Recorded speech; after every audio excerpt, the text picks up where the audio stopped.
extension of a certain topic that was covered in the intermediate level known as inventory management. It is just an extension of that particular topic, or it is related so much with that particular topic known as inventory management or material costing in in management accounting. Which particular level? The intermediate level. Okay, but here in advanced management level, we extend that particular topic of material costing or accounting for materials, and if you may also want to call it as inventory management, you can also call it so. We make an extension to it because in intermediate level, we only talk about the certainty models. We talk about certainty models, and we also talk about valuation. We talk about purchasing procedures. We talk about inventory controls. But when we come to advanced management level now here, which is this particular topic, we will talk about inventory models, the inventory models being two of them. One, we will talk about inventory models here. And your inventory models are normally two. You will have your certainty models, models. Under these certainty models, you will have the economic order quantity,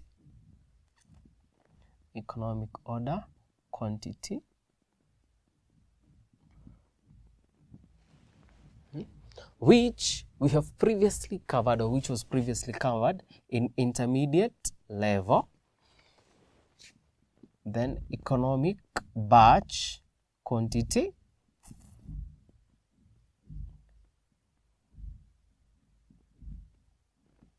which is known as EBQ,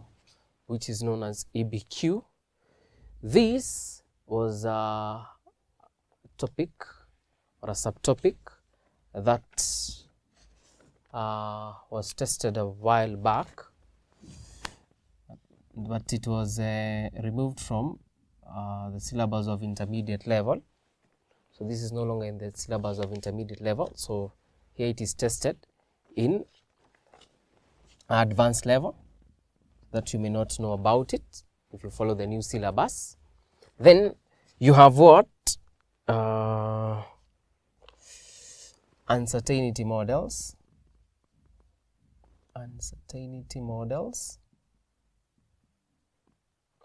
or stochastic models,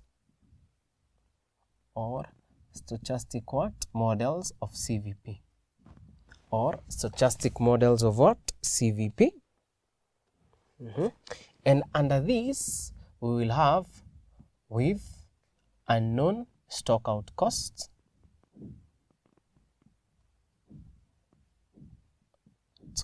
we don't know the stock out cost, and number two, with known stock out what? Costs.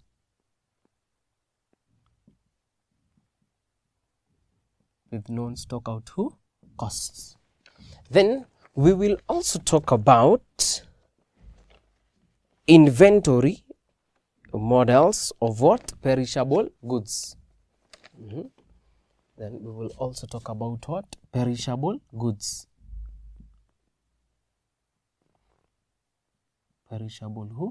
Or how do you control inventories when you have perishable goods?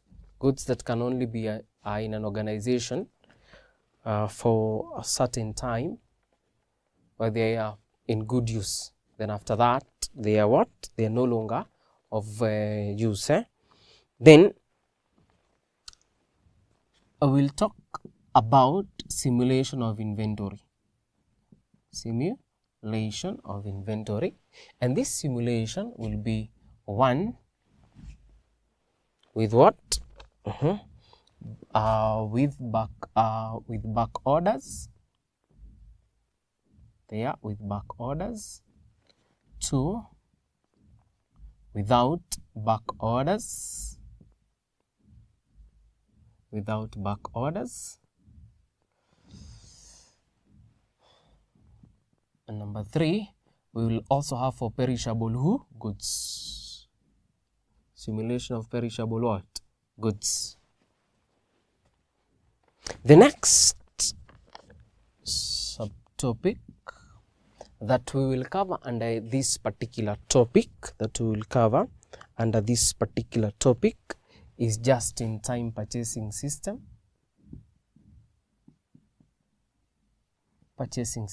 This is not a new concept. It has previously been covered in intermediate. Just in time. Then you have ABC analysis.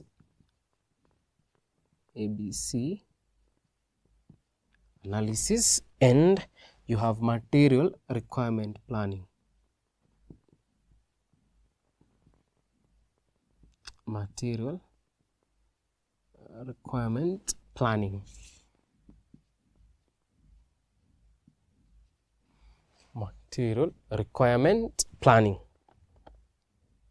Which is basically the applications of strategic decisions.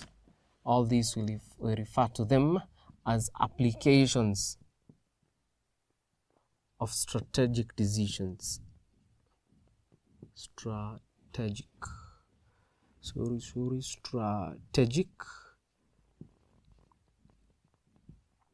decisions in inventory controls. In inventory what? Controls. In inventory control. All right. So this is what we will cover in this particular topic known as inventory what?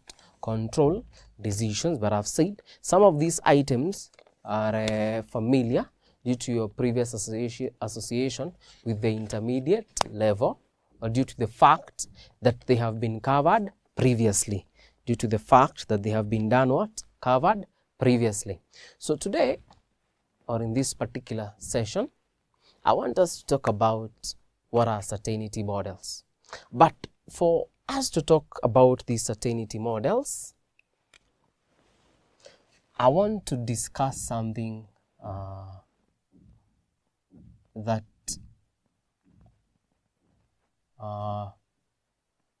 we can refer to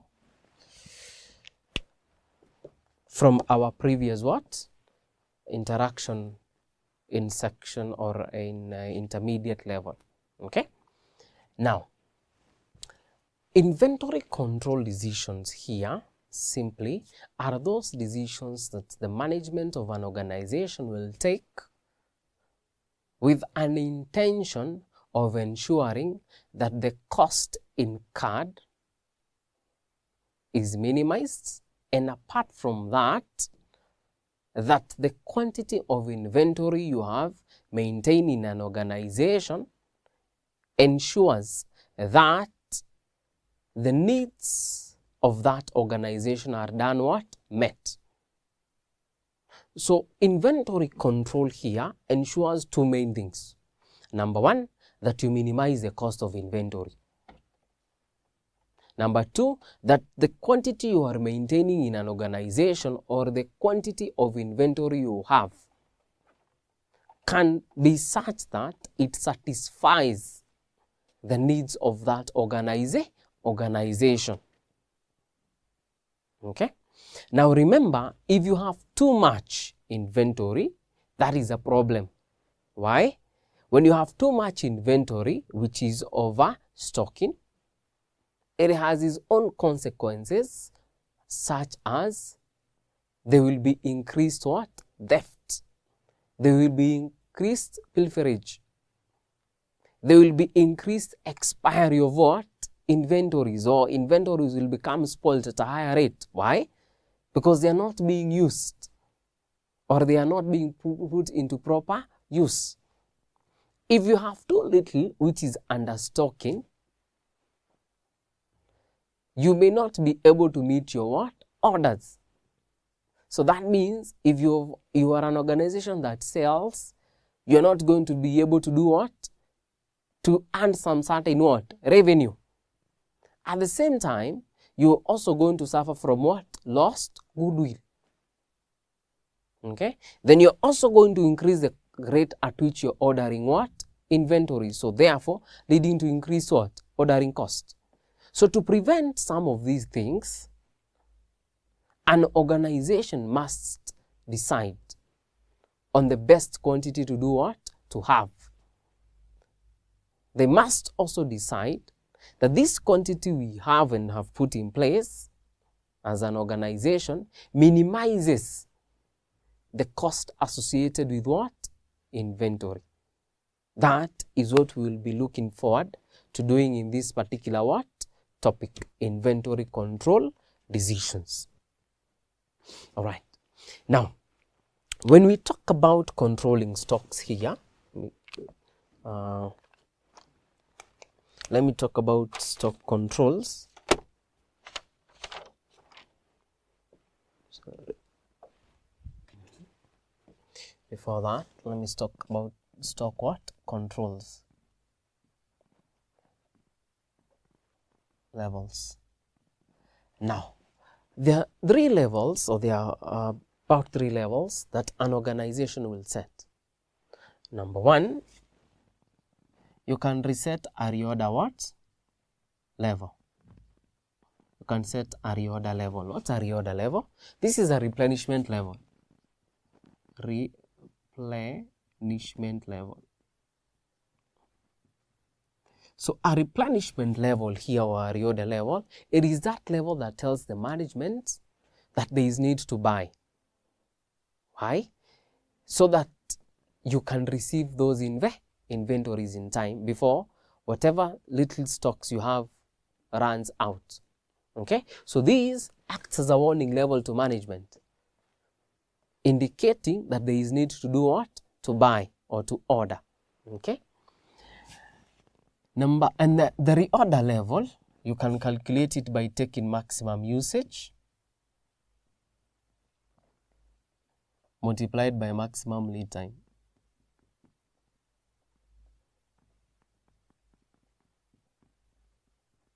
By maximum what? Lead time. Number two, or alternatively, before we go to number two, you can take your daily usage, you multiply by your daily lead time. Multiply by daily what? Lead time. Number two is maximum stock control.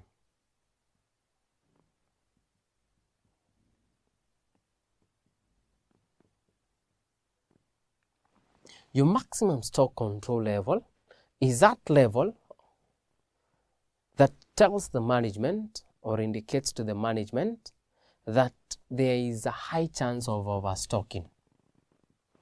So this is also a warning level to management that if stocks go beyond that particular level, you're going to be doing what? You're going to be overstocking, or it will lead to overstocking. How do you get this? We say it is your reorder level plus your reorder quantity minus your minimum usage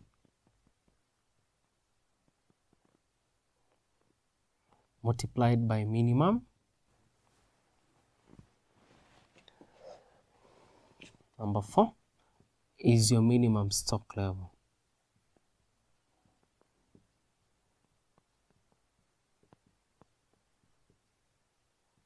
What's your minimum stock control level? This is a warning level to management that stocks are approaching low levels, which may lead to understocking. So how do you get this? You say it's your reorder level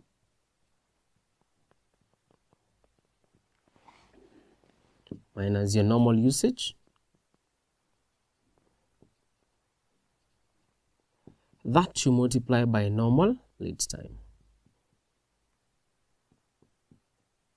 That you multiply by normal lead time. Then lastly is your average stock level.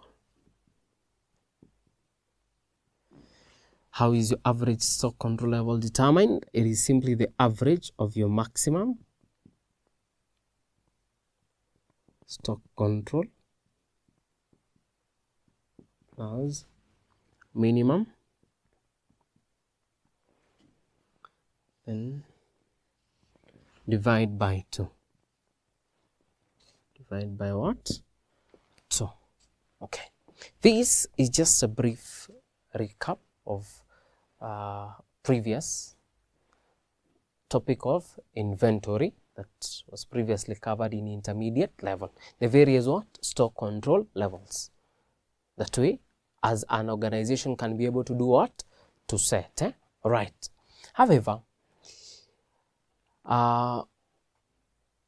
today I want us to talk about these certainty what? Models. What are certainty models? What are certainty models? Okay. Certainty models of inventory are models used by the management of an organization in setting or in determining the optimal quantity so that you minimize the cost of inventory when one or more factors affecting inventory is known with certainty.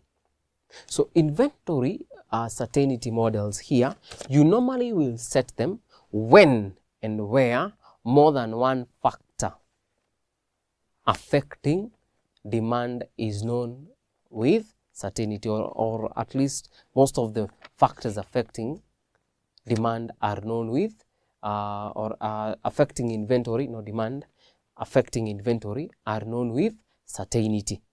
Okay, so we set inventory certainty what? Models.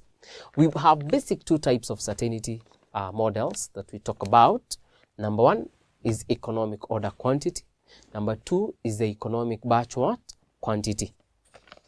And I want to talk about each one at a time. Each one at a time. Okay.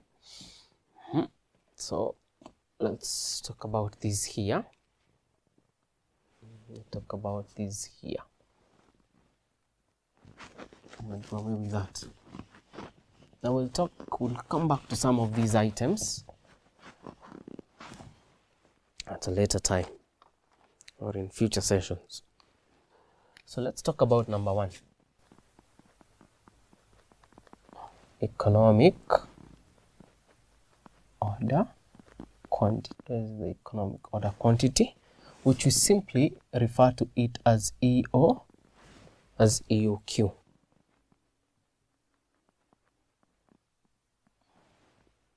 As EOQ. Now, the EOQ model here, which is also known as economic order quantity, is a reorder quantity used by a non-manufacturing entity to determine the most optimal quantity to order to minimize cost of inventory. So this is the optimal, this is the most optimal quantity to order to minimize inventory associated costs. Inventory costs. So this particular model is used by non-manufacturing entities. It's used by non-manufacturing entities.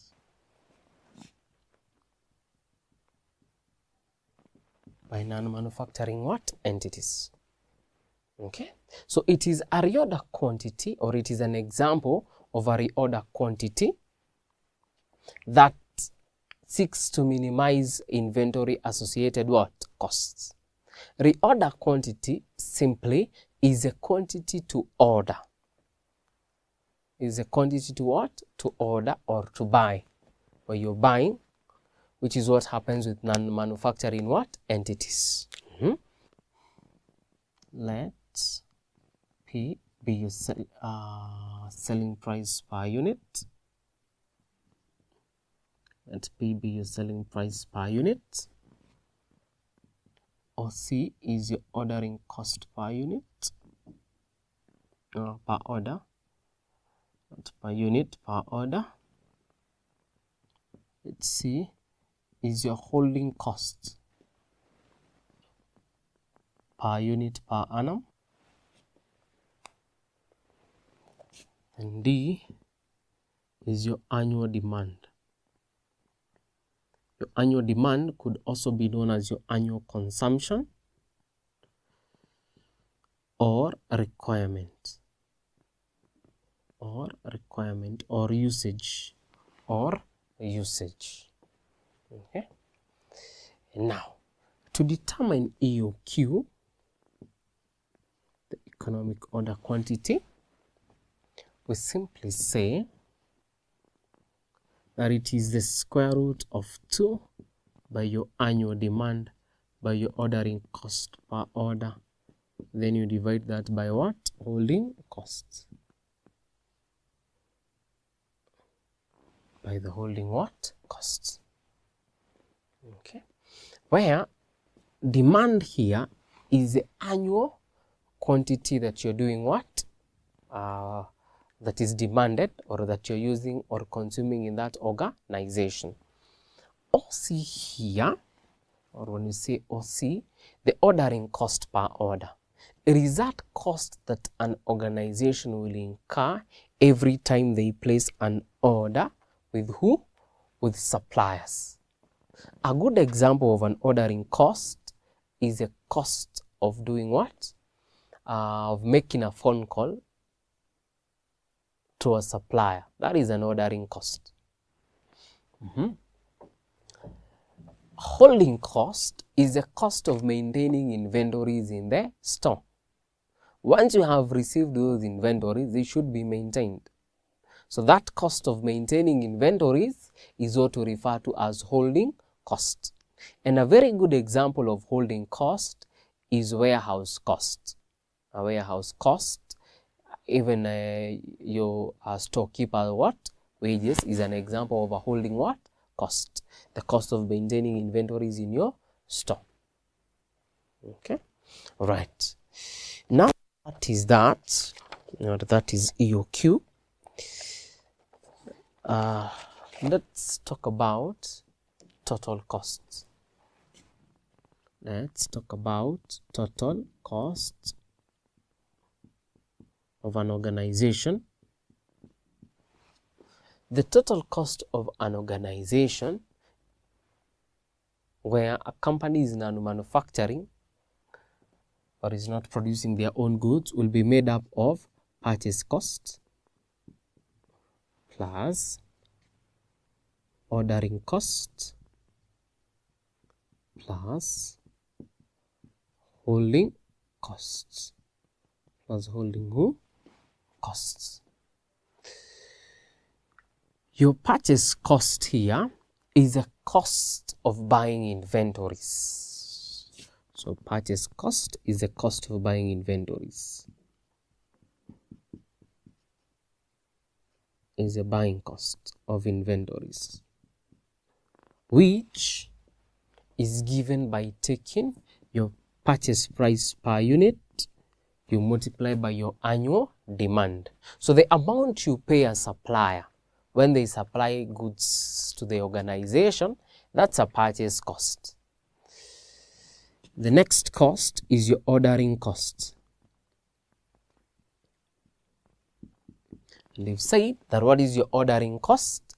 Your ordering cost is that cost of placing an order with suppliers.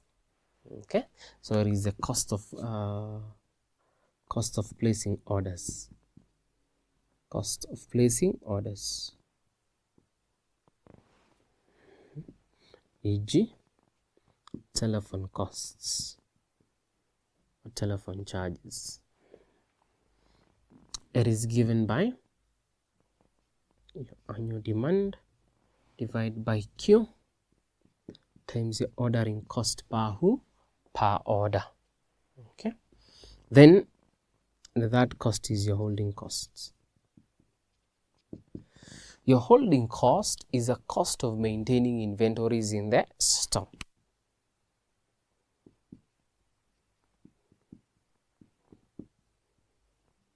How do you do that? You simply say it is Q over 2 times HC. So that now your total cost is equal to D over Q for P times T plus D over Q times OC plus Q over 2 times what? HC times HC. Right. Then we also have another cost associated with inventory known as a relevant costs. Now, a relevant cost is a cost that will do what? Change. Is a cost, a relevant cost is a cost that will change as a result of management's what? Decision. So, the relevant cost of inventory here will be the cost that will change as a result of the management's decision to order a certain quantity. So that cost is a cost that is affected by our reorder quantity. And it will be the cost of placing orders, so your ordering cost, plus your holding cost, which is D over Q times OC plus Q over 2 times HC times HC. This is how you determine your what? Your relevant cost.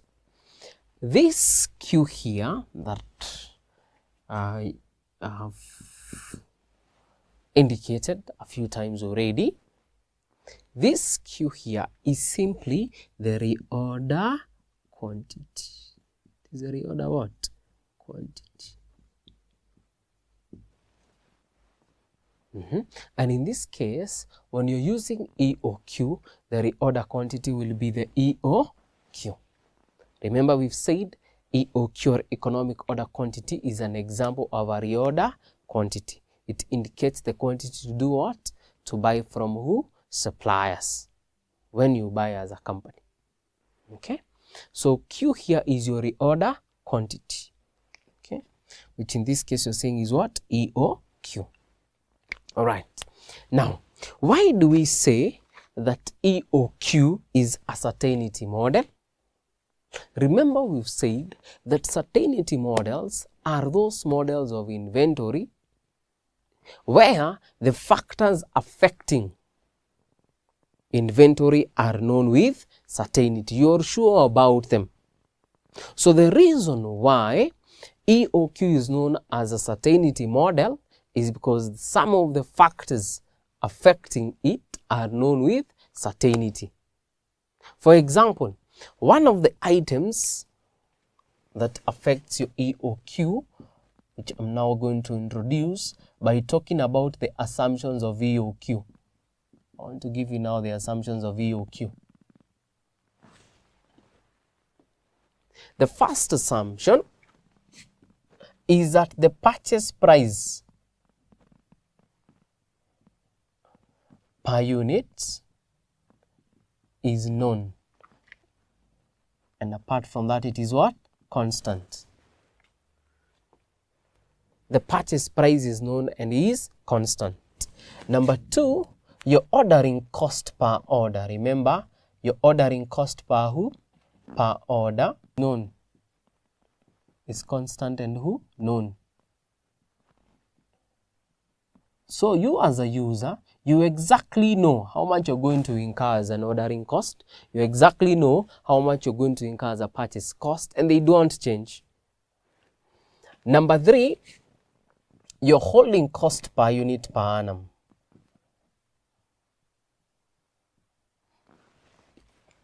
Is also constant and known. So the user knows how much they are going to incur as holding cost, and they know it with certainty. Okay? Then your annual demand is constant.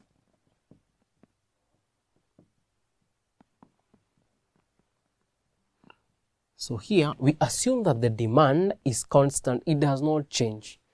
So if you expect to use 150,000 units, that is what you're going to continue using. There will be no variations of the quantity that is demanded or the quantity that will be done what? Used. The other assumption is that there is no minimum stock.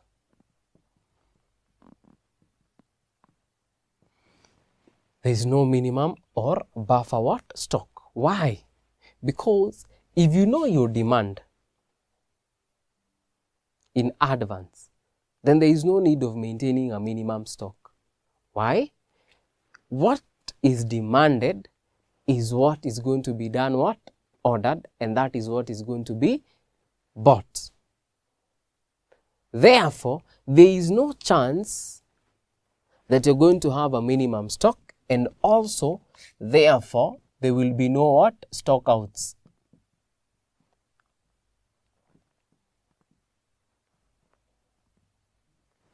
You're not going to suffer from stock out.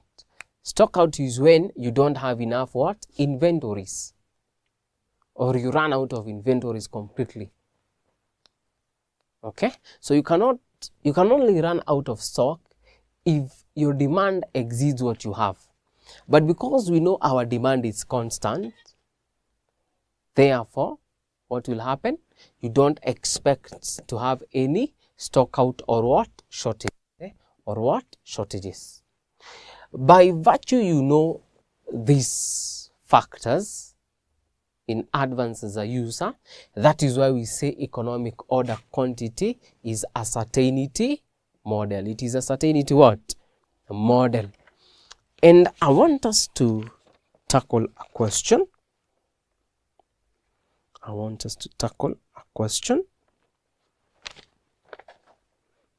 to do a question.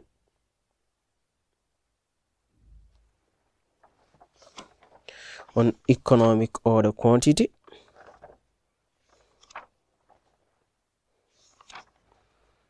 Which you've said is the optimal quantity to do what? To order.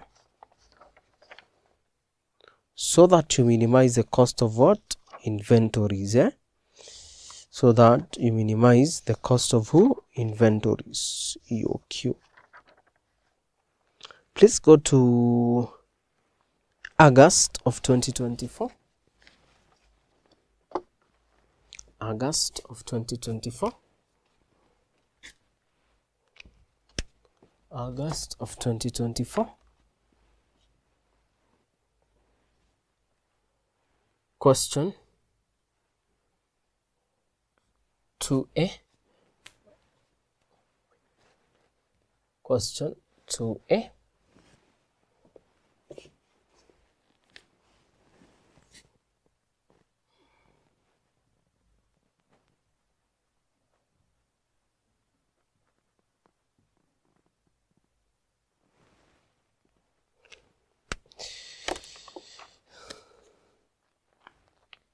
Saying actually question 3A, not 2A. Question 3A. Question 3A.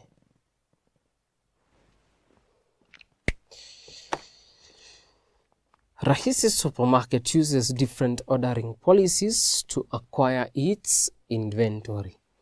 Due to uncertainty of supply of product X, the management accountant is evaluating the optimal order size for this product to set for the coming year.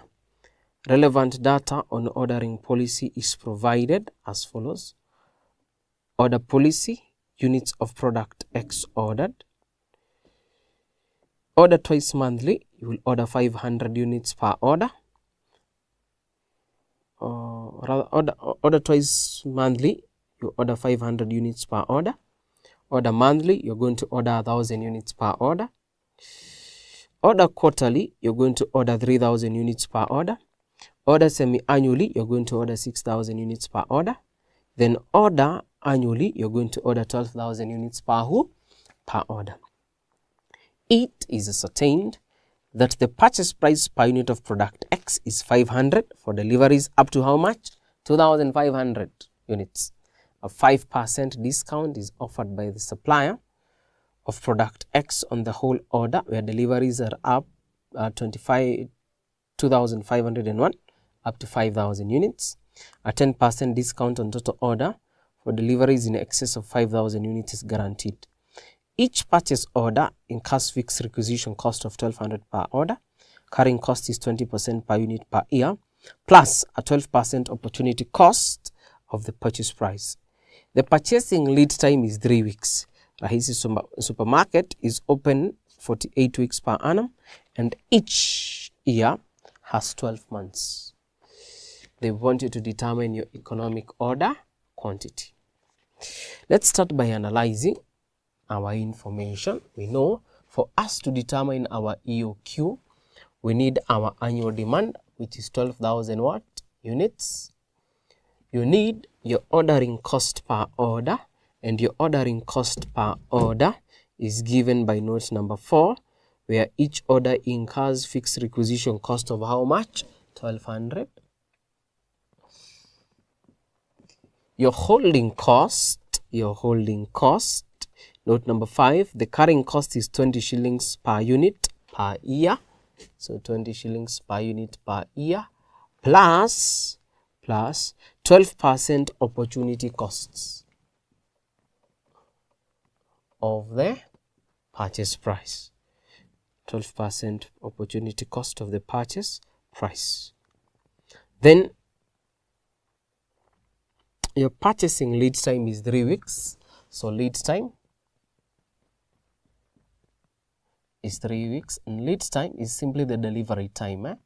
There is a time it takes from when an order is placed to when it is received. Then your number of weeks in an year is how many? Is 48. And a year has how many months? 12. So let's start with the first part of that question. The EOQ.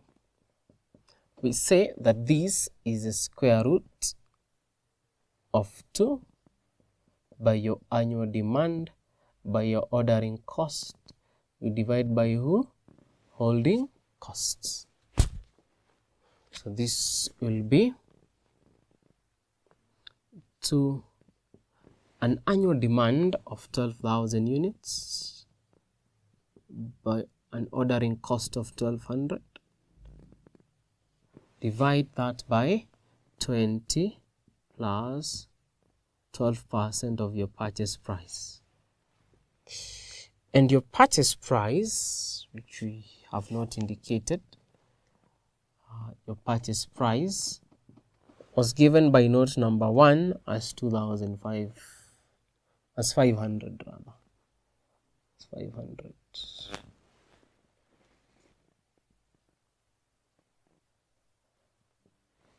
So therefore,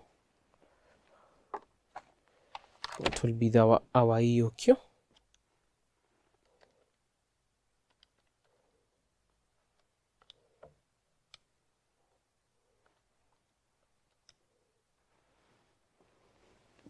So the most optimal order quantity is 600 units. That is 600 what? Units.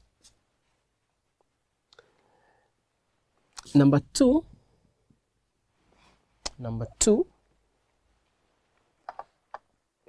they're asking us to advise the management of Rahisi Supermarket on the optimal order size of product what? X. And the optimal order size of product what? X. Now, this company here can make orders at different times during the year. They can order twice, they can order monthly, they can order quarterly, they can order semi-annually, and they can order what? Annually. Different times, different quantities. So the organization of that company should therefore decide on the most optimal order size, such that this order size should minimize inventory cost. It should minimize inventory what?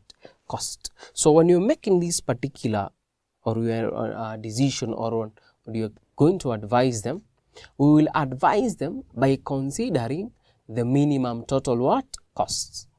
Remember, one of the objectives of an organization is to minimize what? Costs, so that you maximize on your what? Revenues or your profits. So when you're making a decision here, it is important we determine our total costs, then we select the cost that corresponds to minimum what? Costs. Okay, so let's have this. So part 2, the optimal order size. Optimum order size. Order policy.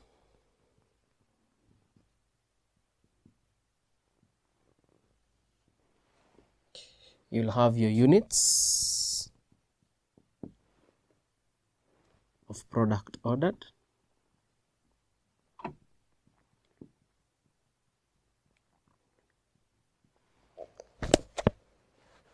This is Q, This is Q. So they have different quantities they can order.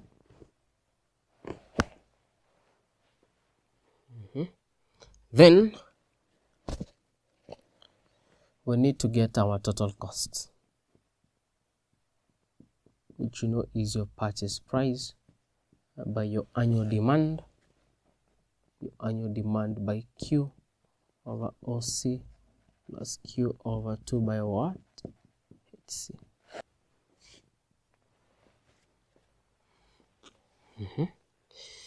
You can order twice monthly, and when you order twice monthly, you will need to buy 500 units. You need to buy 500 units. We need to get the total cost when you order 500 units. And they were saying it is ascertained that the purchase price per unit of product X is 500 shillings for deliveries up to 2,500. So when you order 500 units, your purchase price will be what? 500. Why?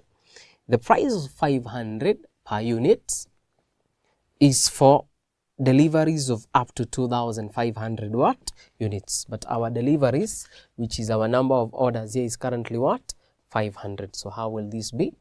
You're going to take your purchase price of 500.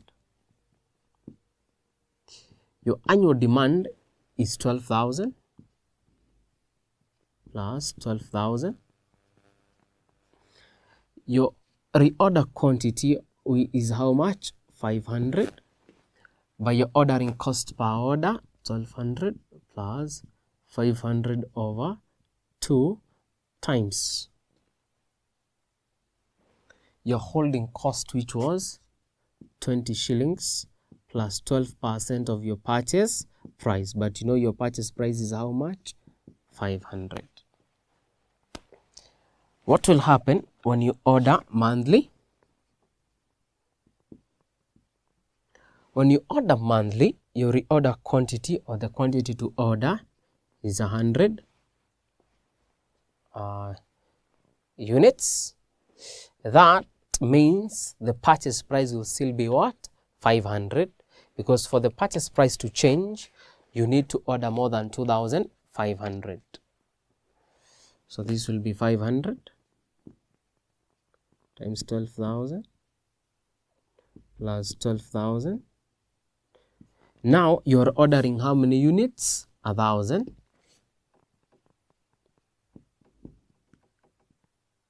times 1,200 plus 1,000 divided by 2 times of 20% plus 1,200 plus 12% times 500.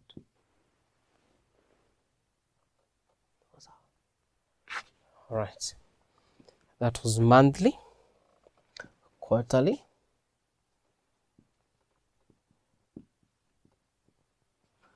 Quarterly, how many units are you buying? 3,000. So you take 500.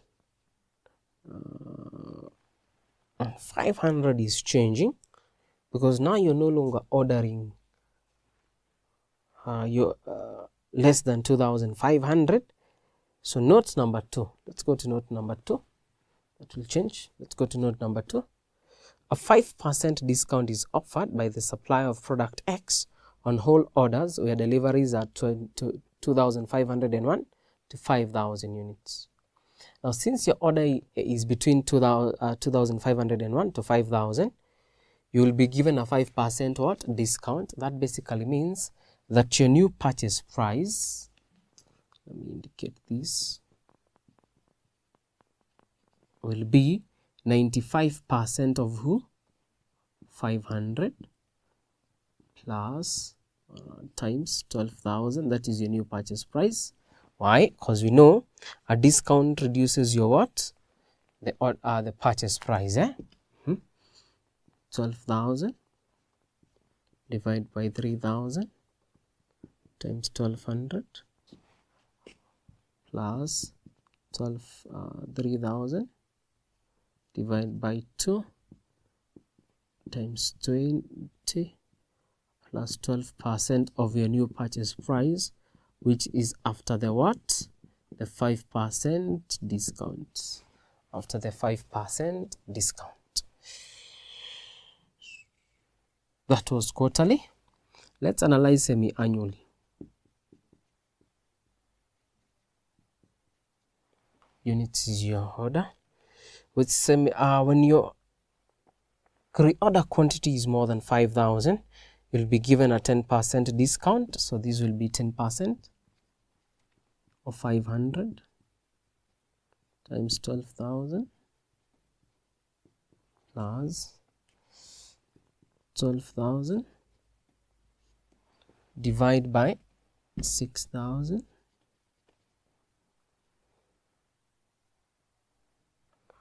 times 1,200 plus 6,000 divide by 2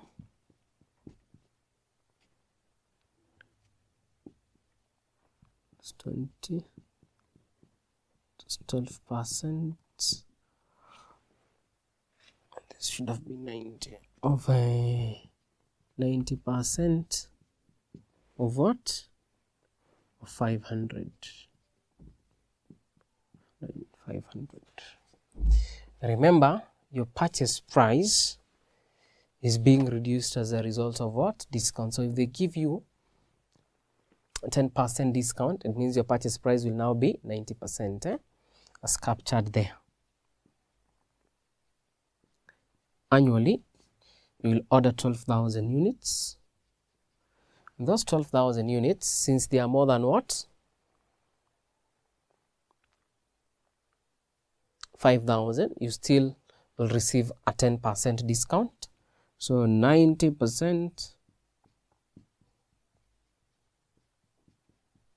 plus 12,000 over 12,000 times 1,200 plus 12,000 over 2 times 20 plus 12% of what? 90% of 500. 500. Why are we doing that? We are doing that so that we can base our decision on what? On the total cost. On the total costs. So let's now get our new total costs of each. We want to get the total cost of each.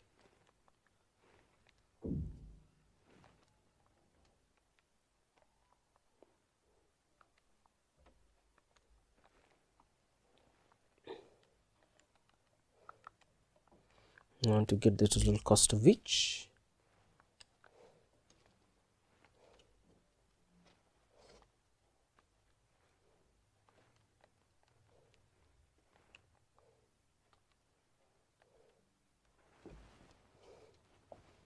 This is 60, 48, 800.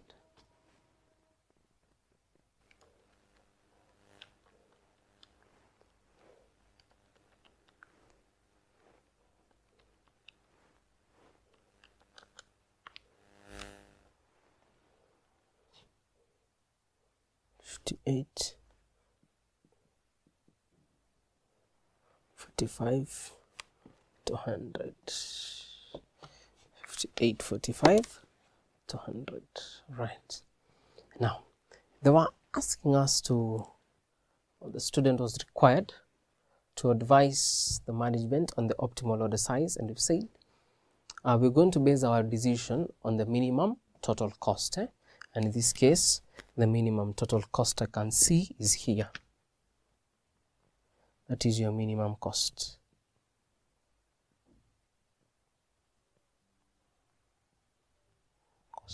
So therefore, you're going to tell them to order how many units? To order semi-annually. 6,000 units. 6,000 what? Units. Then the optimal reorder level. Reorder level.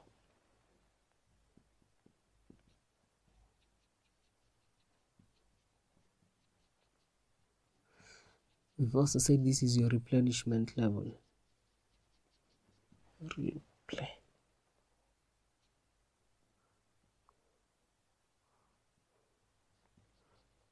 Level, or the level that indicates that there is need to buy inventories. We're going to say it is your daily demand by daily lead time.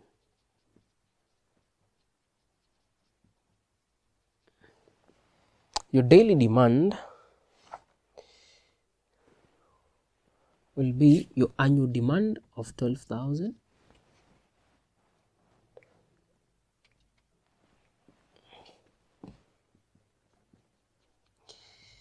You divide by the number of weeks during the period, and the number of weeks during the period was what? 48 weeks.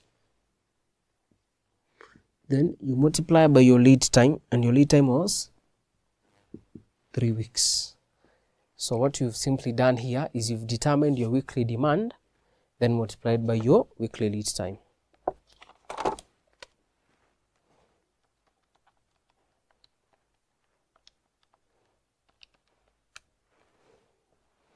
So that means the level that will indicate that there is need to buy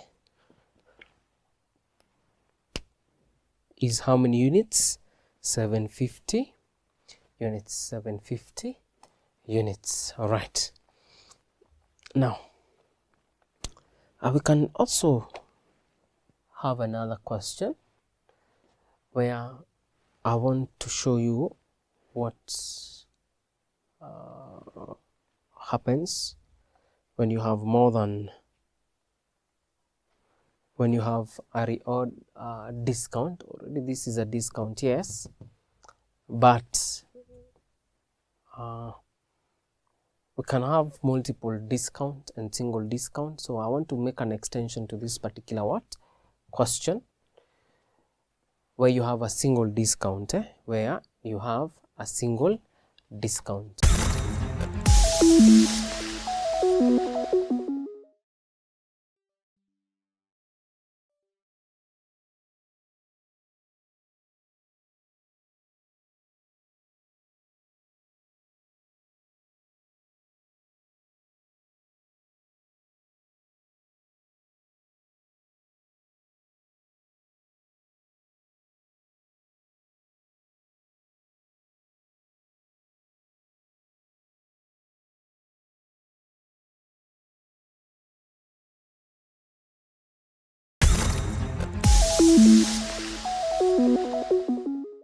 Hi everyone and welcome to the lesson. The subject is leadership and management.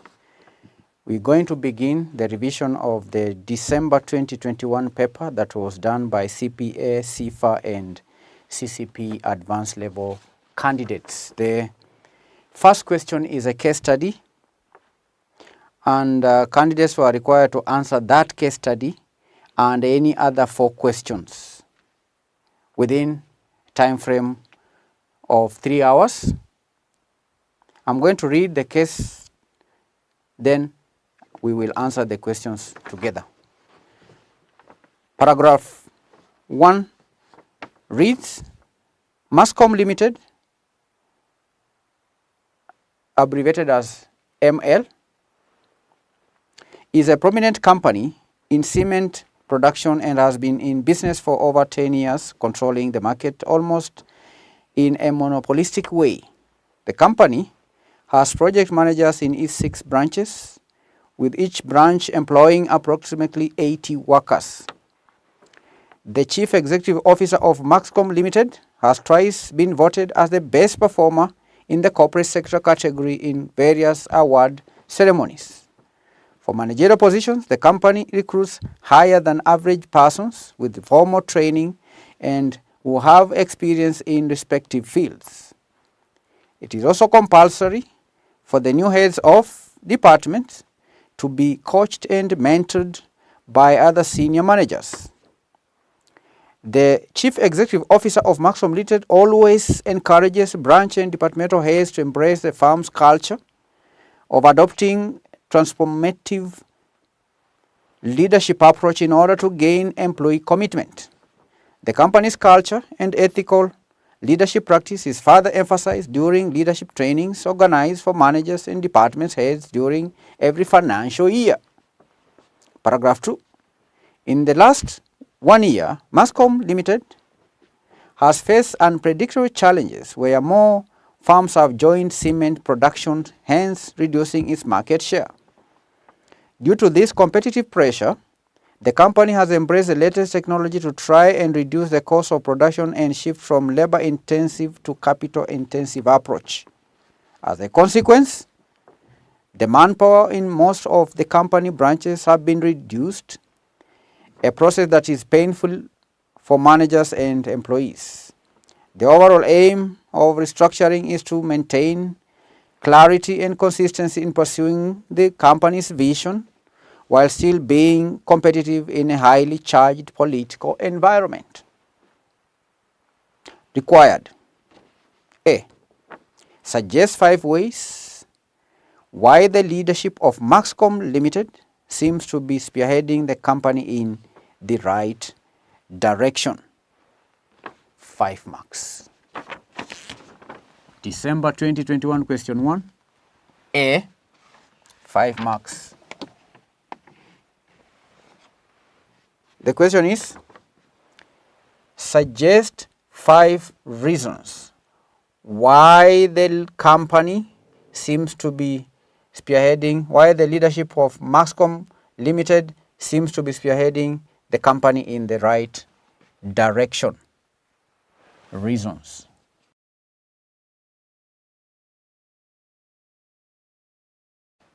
Now, candidates, this part of the question, part A,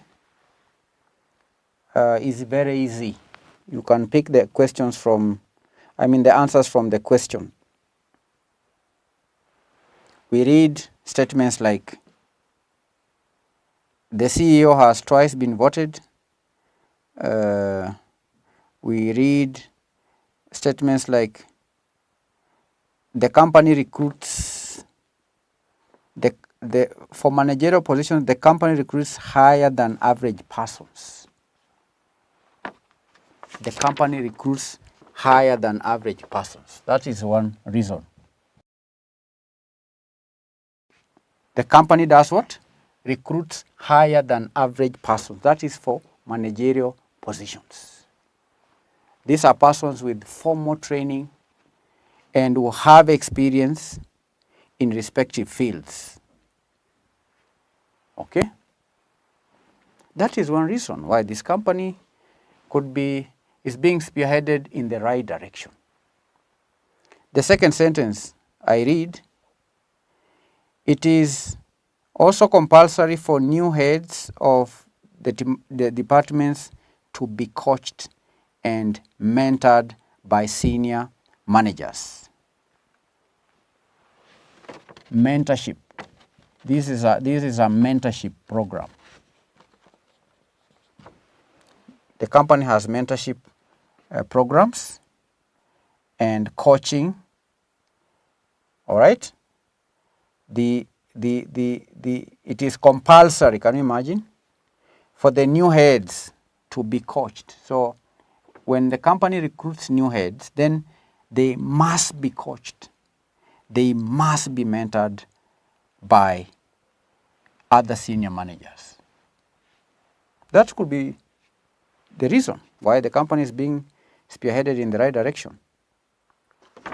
The other sentence says that the CEO always encourages branch and departmental heads to embrace the firm's culture of adopting transformative leadership. Culture of adopting, number 3. We have answered many questions in this class on the importance of transformative leadership. This company embraces the CEO always. You underline the word always. Always. Here we saw that the heads of department must be coached. They must be trained. Here the leader, the CEO, always does what? Encourages branch and departmental heads to embrace the firm's culture of adopting transformative leadership approach. In order to do what? In order to gain employee commitment.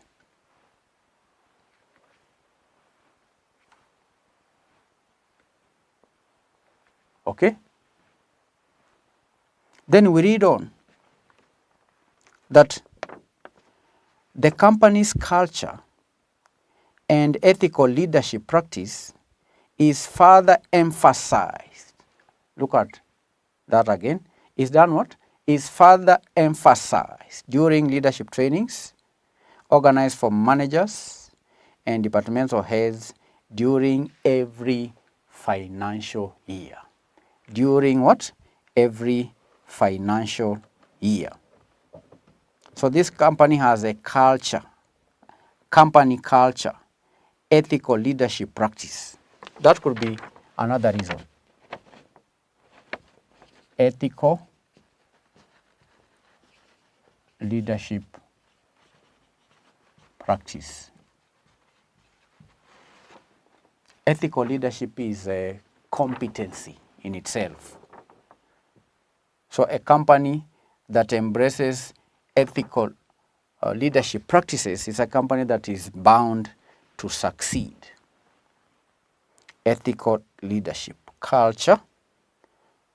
Company's culture and ethical leadership is further emphasized during leadership trainings. You see, leadership trainings could also be another reason. Leadership trainings.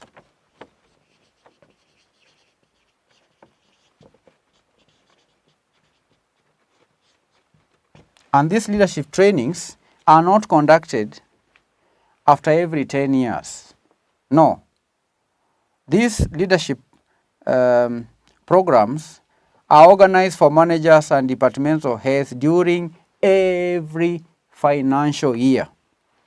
So when your leaders are trained every year, then that company is being spearheaded in the right direction. All right?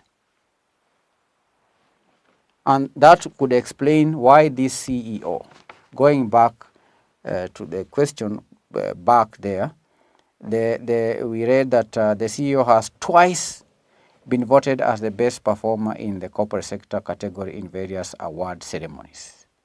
And this could be the reasons. These are the reasons. 1, 2, 3, mentorship and coaching. 4, 5. 5 marks.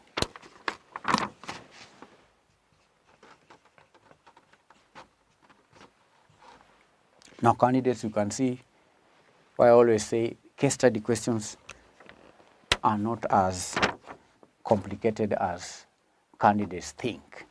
Here we have picked the answers, these answers directly from the question. I've been copying these answers from the question paper to the whiteboard,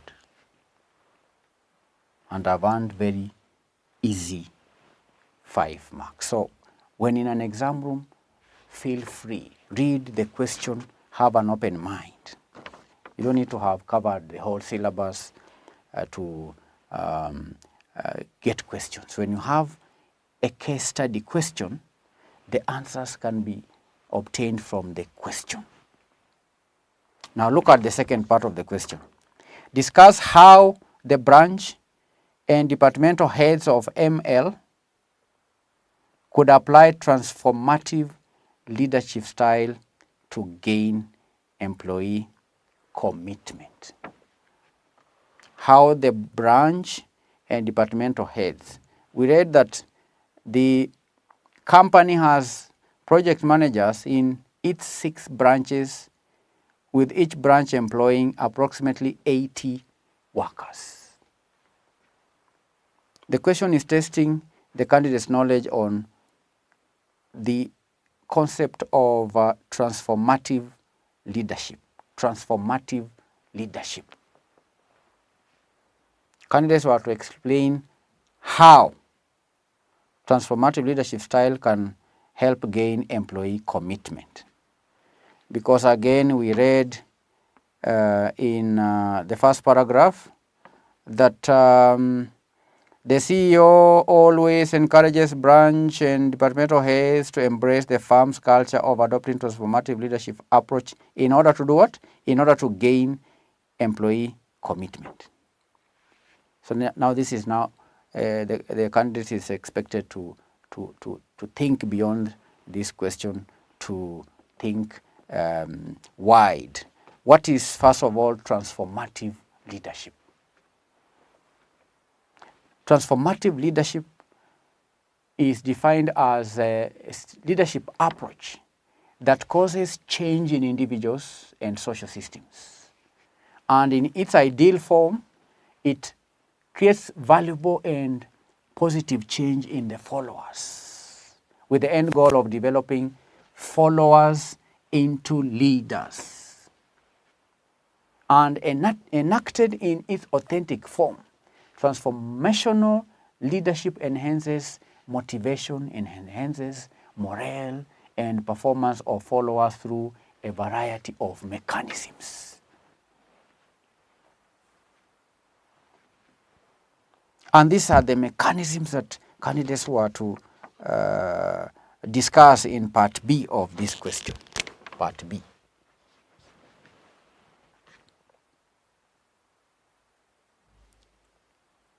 How the branch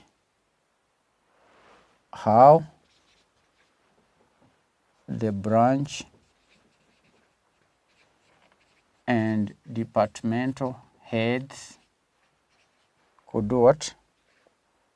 Could apply transformative leadership style to gain employee commitment. How the branch and departmental heads could apply transformative leadership style to gain employee commitment. We say that this is a style of leadership where the followers are ultimately converted to leaders. How is that done? That can be done by connecting an employee's identity and self to the mission and the collective identity of the organization.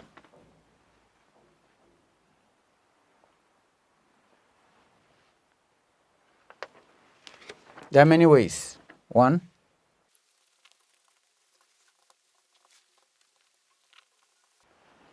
connecting the employee's identity or self to the identity or to the collective mission of the organization.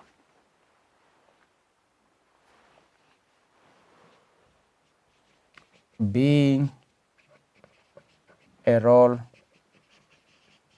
model. Being a role model.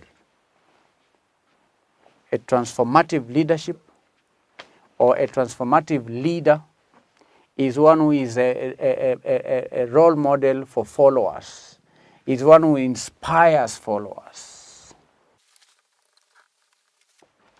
By challenging followers to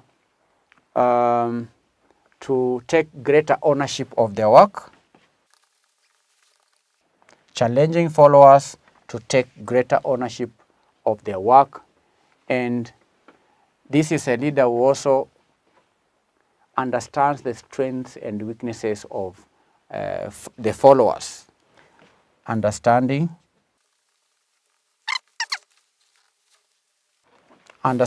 the weaknesses and the strengths of the followers, so that the leader can align followers with tasks that optimize their performance. Understanding the weaknesses and strengths of the employees. Another way is through inspiration, or what we may also call it inspirational motivation. Inspirational motivation. Inspirational motivation. Now here, transformational leaders behave in ways that motivate and inspire those around them by providing meaning and challenge to the followers. Here, team spirit is aroused, enthusiasm and optimism is displayed by the leader, and leaders get followers involved in envisioning attractive future states.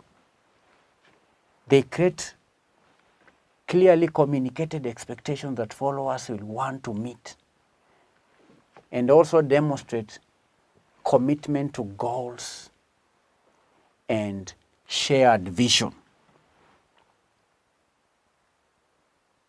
A leader who does that is a leader who is referred to as a transformative leader.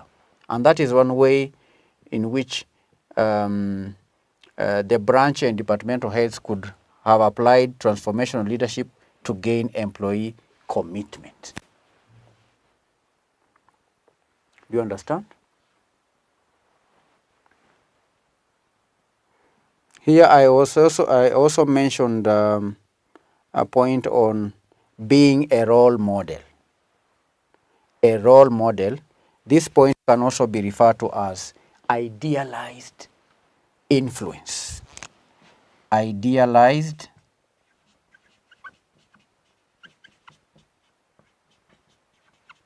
influence. Idealized influence.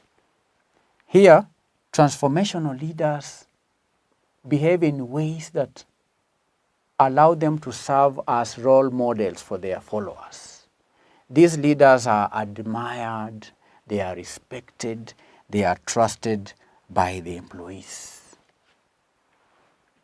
And the employees identify with the leaders and want to emulate them.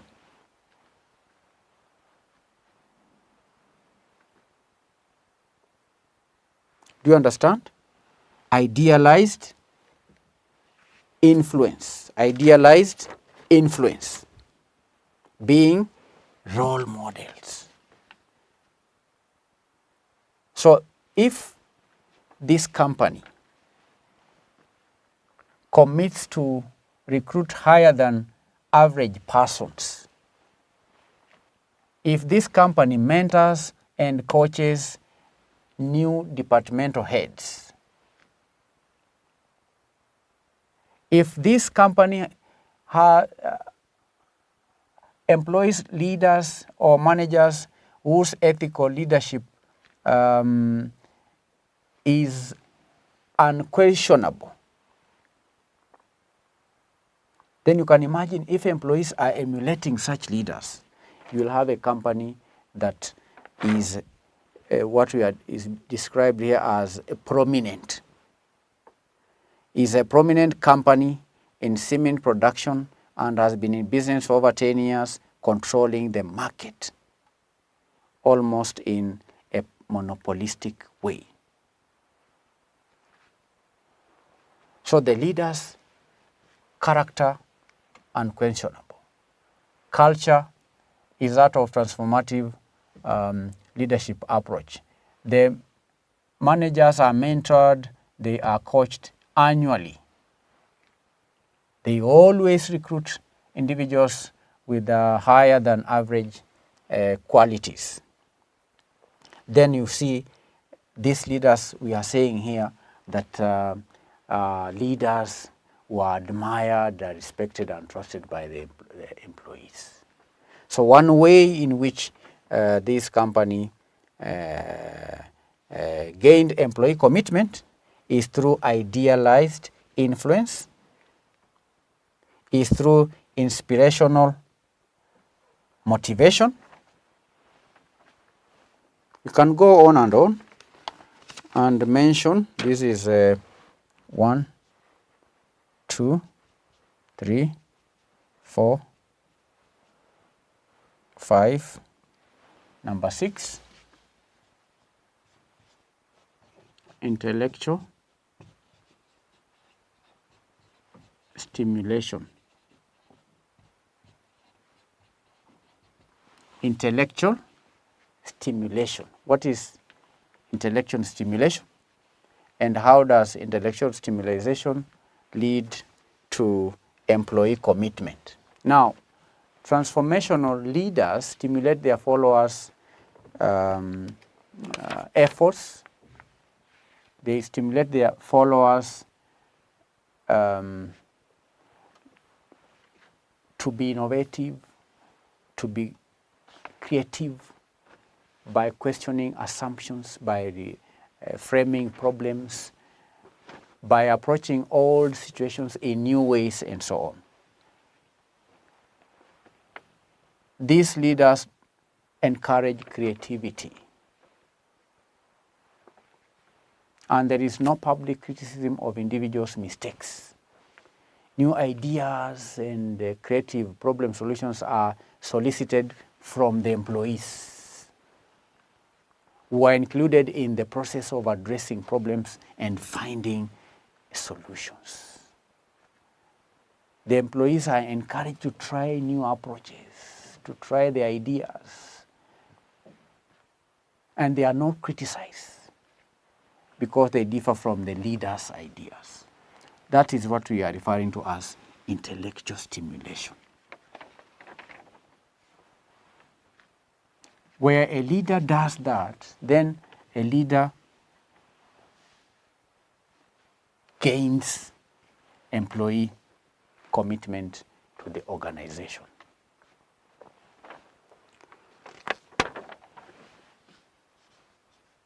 Number 7, the 7th way is through individualized consideration.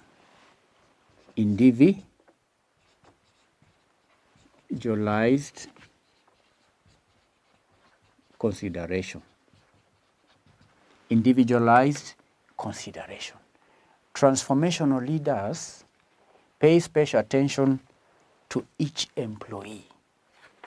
They pay close attention to each employee's needs. These are needs for achievement, needs for growth, and they do so by acting as a coach or a mentor. So the employees and colleagues are developed to successfully or to successively higher levels of potential. Individualized consideration. Candidates is practiced when new learning opportunities are created along with supportive climate. All right? And individual differences in terms of needs and desires are recognized. The leader recognizes the employees' needs, their specific desires, and so on. So the leader's behavior demonstrates acceptance of individuals' differences. Because we may have some employees who receive more encouragement. Others, the leader can allow them to have autonomy. There are those who may not need supervision. They are given autonomy. There are those that may need firm rules, standards to adhere to, and so on. So individuals are treated differently depending on their characteristics, depending on their personalities, depending on their training, and so on.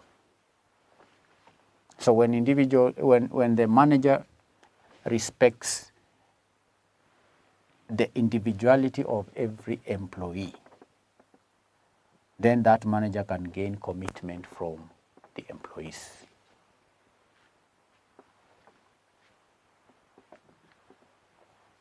I've talked about motivating and inspiring. I've talked about the transformational leaders who help the subordinates to imagine appealing future outcomes related to the organization.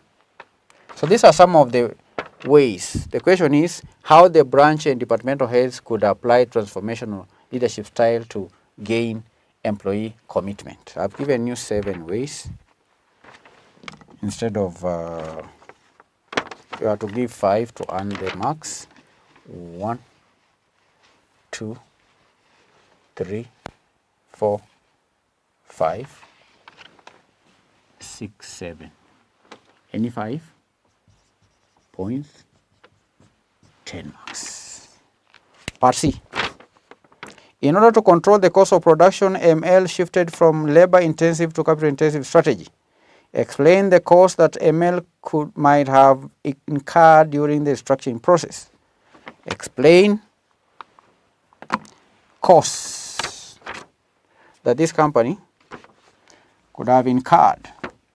Costs the company could have incurred during the restructuring process.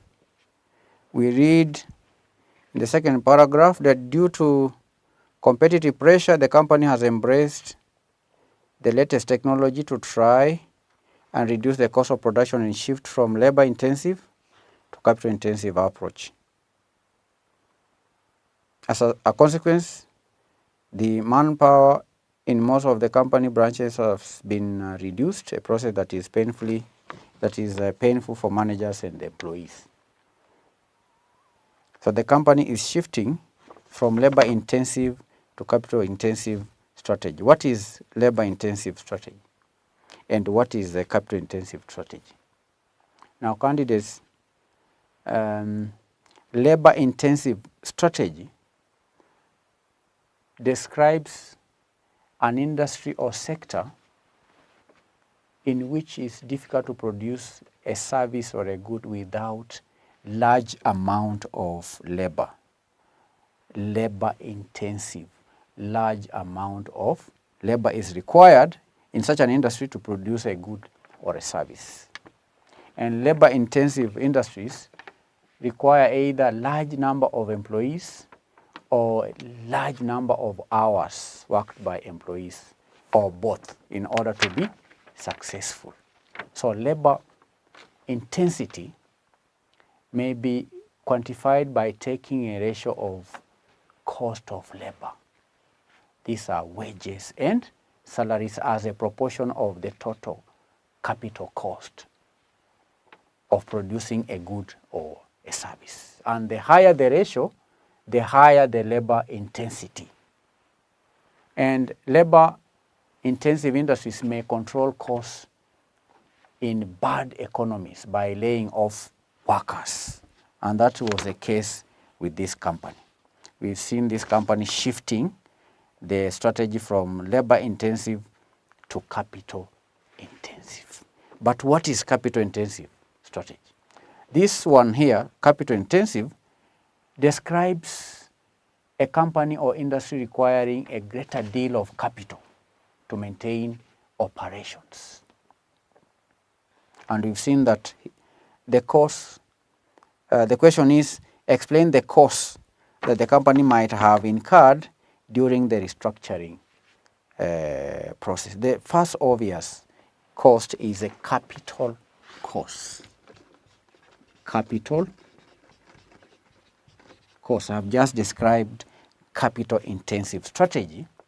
Describes a company or an industry requiring great deal of capital to maintain operations. So to shift from labor intensive to capital intensive, then a company requires huge capital investment. To facilitate capital intensive techniques of production, a company may require large amount of resources. For example, installing the technical system, installing plants, installing machines, installing equipment, and so on. Capital costs. The second cost, number 2, training costs. Training costs. This is among the costs that the company is likely to incur, training the labor force. And in a desire to convert the new system quickly, there is often a shortfall in the training of personnel at all levels. So proper training is required from the technical perspective as well as from the user's perspective. If the company is to, for example, install new machines or new plants, then the operators of the machines have to be trained. If the company is changing the processes or the systems, then it means almost every employee has to undergo some form of training, and all that requires resources. So training costs. There could also be an increase in operational costs. An increase in operational costs as well as the maintenance costs and maintenance costs.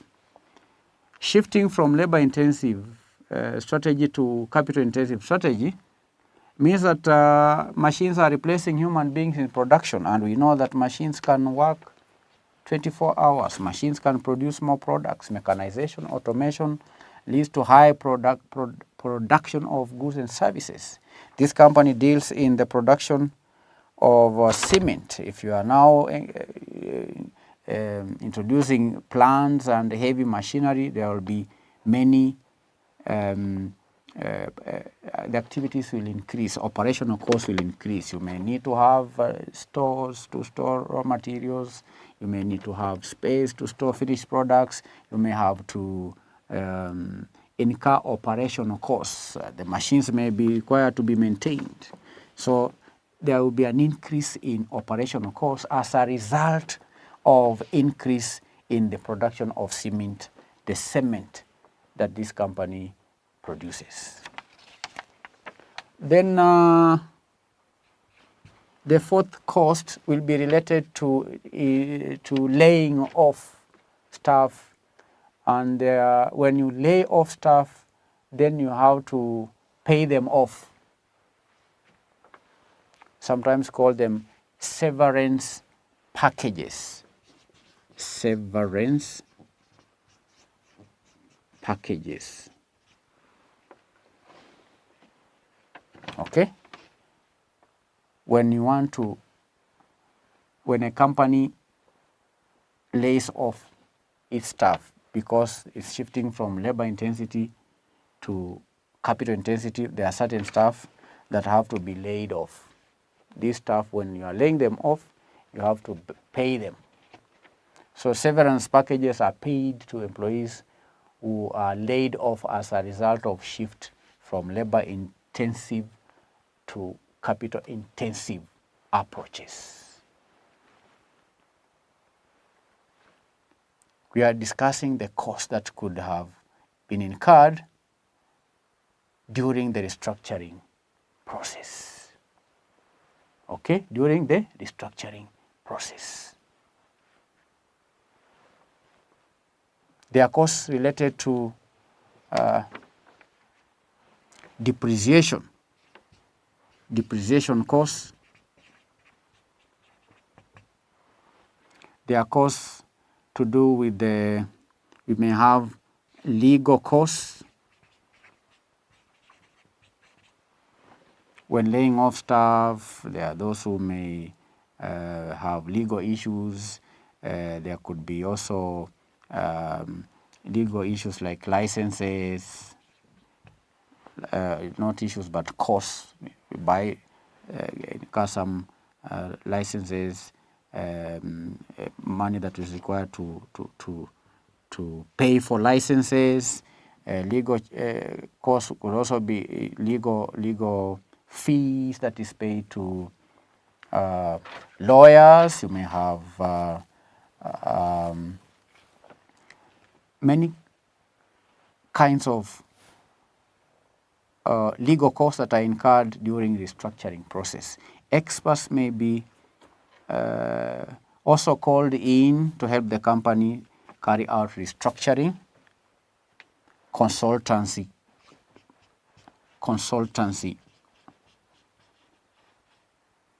fees that is paid to experts to help the company undergo the restructuring process, and so on. So these are some of the costs that could have been incurred during the restructuring process of this company. Then part D reads, in most organizations, employees resist change, especially when the jobs are at risk. Examine 5 strategies that the management of ML could have adopted to overcome resistance to change. Strategies to overcome resistance to change. This is a common question. I've answered it here many times. All right, but I will not cease from answering it one more time. The first way is through participation. I'm not tired from repeating. Why? Because we learn through repetition and correlation. Participation can be a way in which the management can use to overcome resistance to change. Participation and involvement. Participation and what? And involvement. Now, the contention is that people will be more supportive of changes if they are involved in the formulation and the design of the changes. Again, it can be time-consuming if groups are not asked to deliberate and make decisions.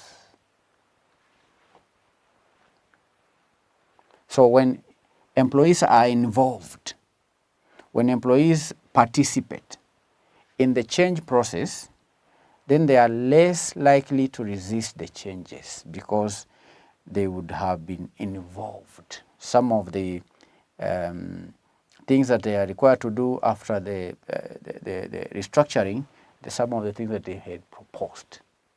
So it's not easy to resist what you proposed that should be done.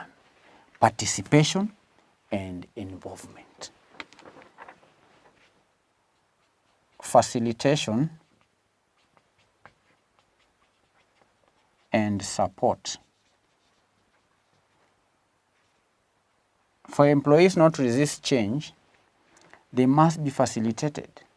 They have to be supported. And that involves either training, it may involve counseling, and so on, support, because change can be painful. We read in this question that as a consequence of the changes, we see that the company plan to reduce the cost of production and shift from labor-intensive to capital-intensive approach. As a consequence, the manpower, all right, the manpower in most of the company branches had been reduced, a process that is painful. So change can be painful.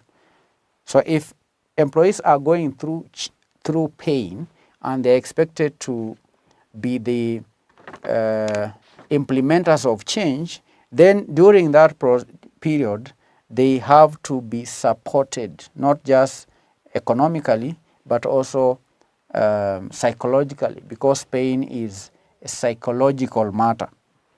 So they have to be helped, they need to be supported, and when that happens, then they are likely not to resist change. Negotiation and agreement.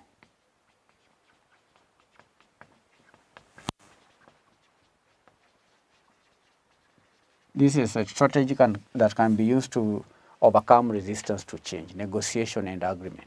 Negotiation and agreement are normally linked to incentives and rewards, where the resistance stems from a perceived loss as a result of the proposed change.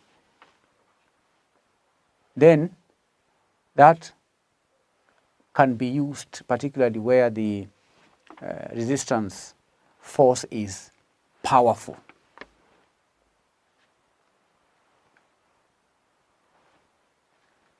Rewards can be used. The company and the employees can negotiate so that they can reach an agreement. That means the company or the management should listen to the grievances or the side of the employees. Then they reach an agreement through negotiation.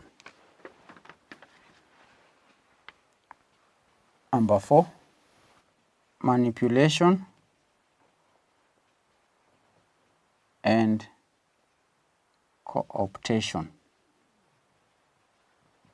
Manipulation and co-optation. This encompasses covert attempts to influence the people or the employees, for example, by the selective type or use of information and the conscious structuring of events. Co-optation involves buying off the informal leaders by personal rewards or status, where you perceive as a management that there are some leaders who are very strong, who can lead a movement in resisting change, then such leaders can be co-opted. They can be bought, so to speak, okay, by being given personal rewards. Can be given money or position or status within the organization. That is co-optation. Manipulation is a covert attempt to influence the employees by using selective information. For example, the company can focus, or when introducing the change, the company can concentrate on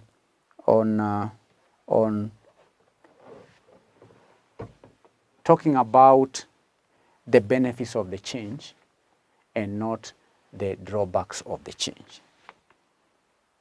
The company can, or the managers can communicate in a way that the disadvantages of the change are not communicated to the employees, rather only the benefits of the change.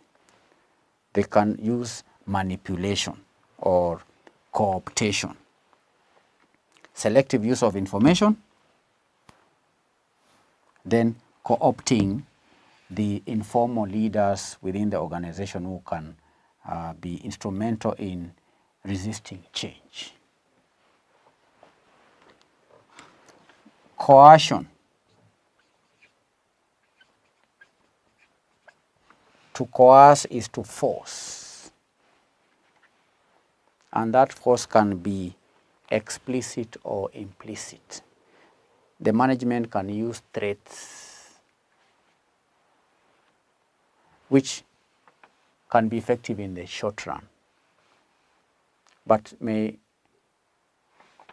unlikely be useful in the long run. But in the short term, the employees can be coerced by threats of firing and all that. So these are 5 strategies that can be used to overcome resistance to change. We are now going to answer the last part of this case study, which says, assess 5 ways in which the political environment under which ML was operating could have influenced leadership and management practices at ML.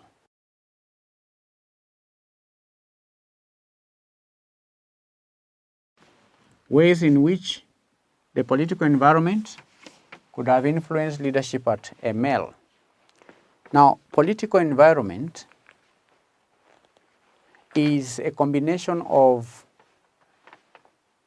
many factors, such as the current political stability. It can include the kind of political parties that are in power. Political environment can include the degree of politicization of trade and industry.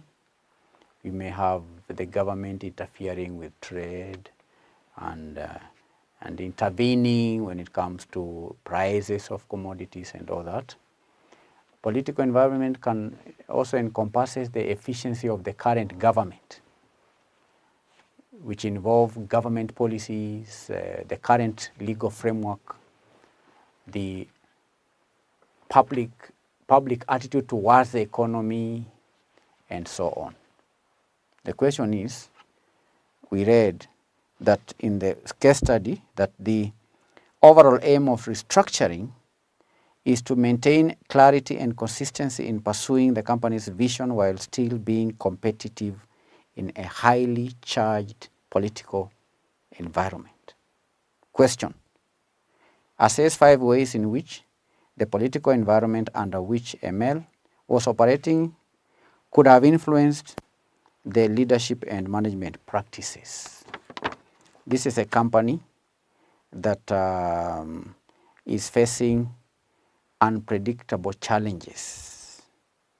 One of the challenges has been cited in the question, and that is of more farms joining the cement production and hence reducing its market share. So there is competitive pressure. So I've defined political environment. So how could this political environment influence the leadership and management practices? Number 1. Now, one aspect of political environment, I said, is government policies, the regulations, the laws, and so on. So one aspect in relation to this company, one is labor relations or labor laws.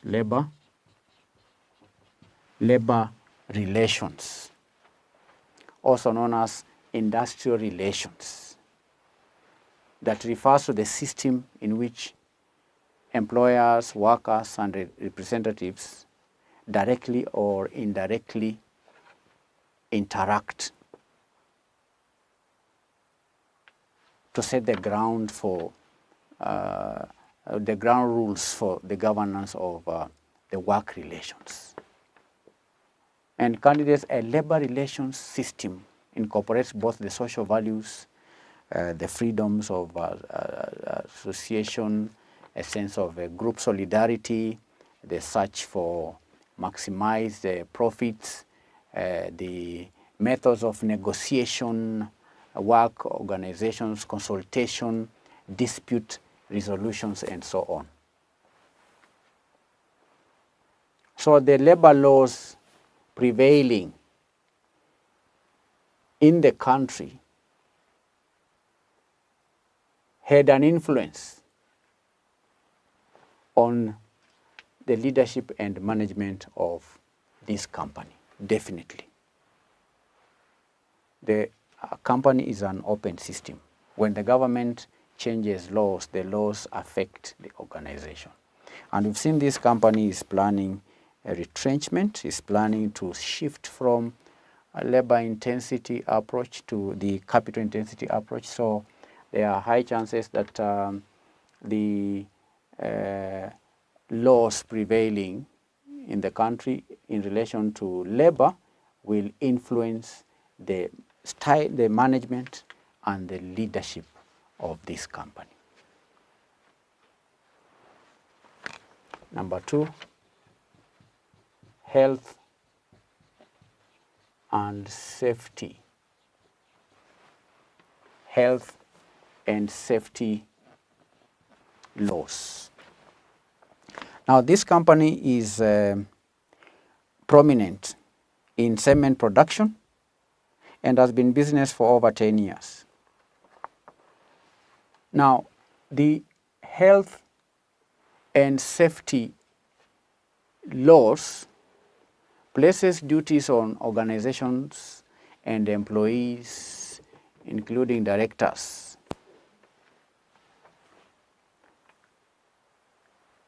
to be personally liable when their duties are in breach of health and safety. And failure to include health and safety as a key business risk in board decisions can have what we call catastrophic results. We've had many health and safety cases over the years which are rooted in failure of leadership as far as health and safety is concerned. So the health and safety laws could have influenced the leadership and management practices at ML. 3, environmental laws. Environmental laws. This company produces cement, and we know that production of cement can pose a risk or a hazard to the environment. Environmental laws describes a network of regulations and customary laws that address the effects of human activity on natural environment. And negligence of these laws results in various punishments like fines, and even we have jail and so on. So environmental laws definitely influence the leadership and management practices at ML, because the nature of this company, this is a company that converts raw materials into the cement. You may have cases of gas emissions from the factory, especially now that the company is shifting from labor intensity strategy to capital intensity strategy. The company is most likely to emit harmful gases in the environment. Do you understand? 4, competition law or laws. Now, one of the major challenges we read that this company is facing is an unpredictable competition. We read that in the last 1 year, the company has faced unpredictable challenges where more firms have joined cement production, hence reducing its market share. Competition laws are statutes developed by the government to protect consumers from predatory business practices. And the purpose of competition law is ensuring a fair marketplace for the consumers and even the producers by prohibiting unethical practices designed to garner greater market share that what could be realized through honest competition. So now that this company is facing competition, the competition laws also influenced the management and leadership practices at ML.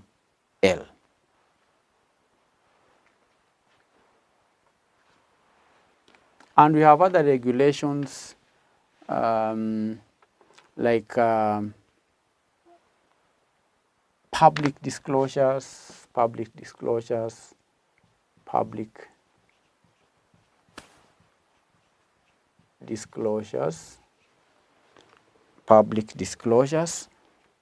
refer to the act of making information or data readily accessible and readily available to all the interested individuals and institutions.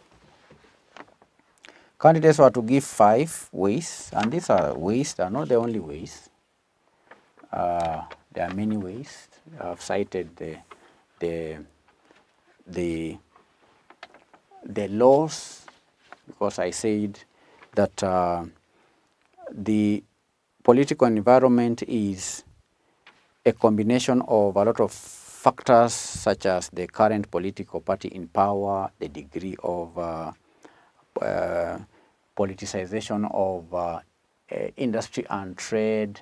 I also cited the efficiency of the current government, the efficiency of the current government, and the efficiency of the current government can be measured by the way in which the government offers public services, the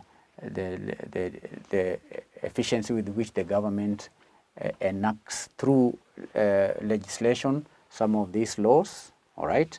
The way the government, the degree to which the government gets involved in business and trade.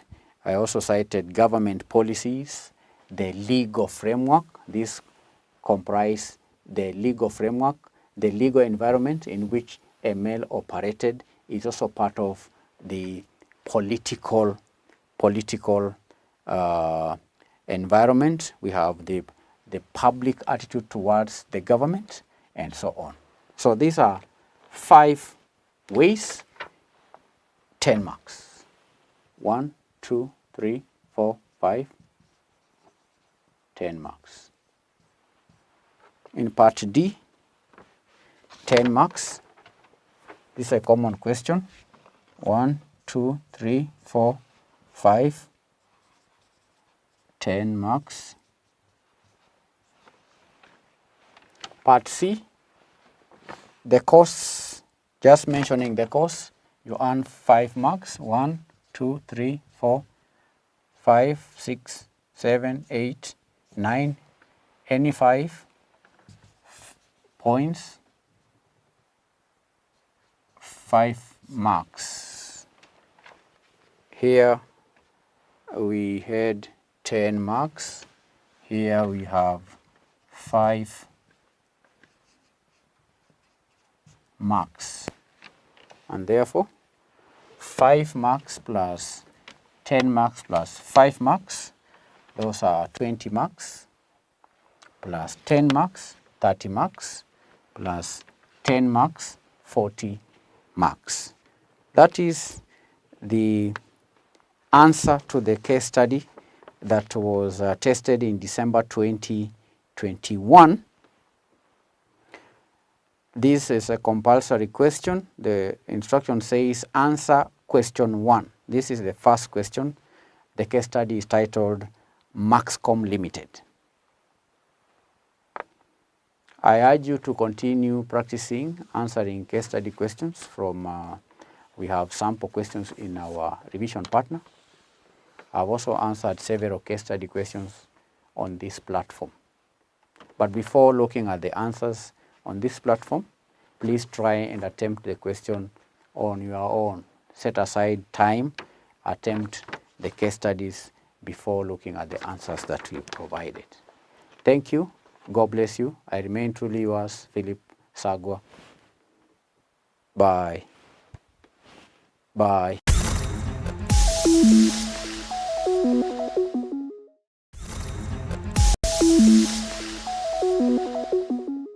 Welcome to today's lesson. We want to talk about what? Fixed overhead variances and their advanced variances. In the previous session, we had introduced the fixed variances or the conventional variances of fixed variances. And we said there are two mostly. You have your expenditure variance and your volume what? Variance. But your volume variance can further be split into two, which is capacity and efficiency variance, and that is what I want us to talk about today. So let's remind ourselves.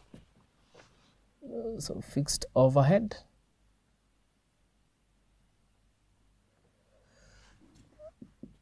expenditure variance,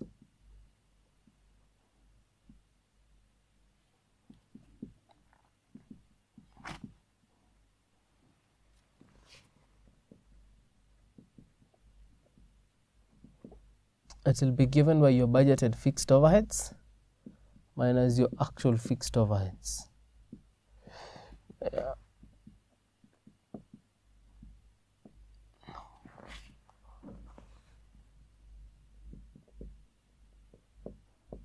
This is your budgeted fixed overheads.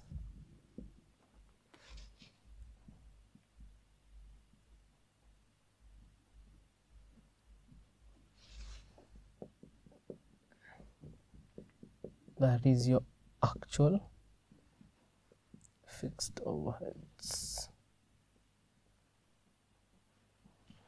Okay. Your fixed overhead volume variance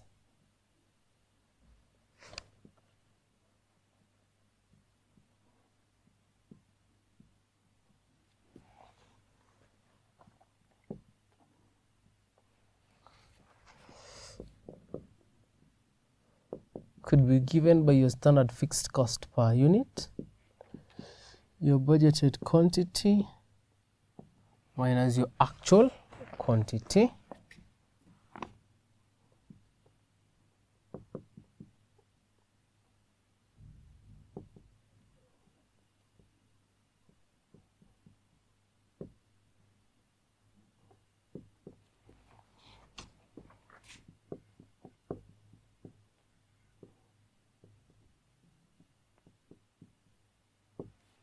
actual quantity.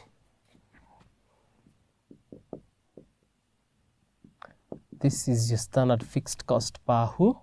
Per unit.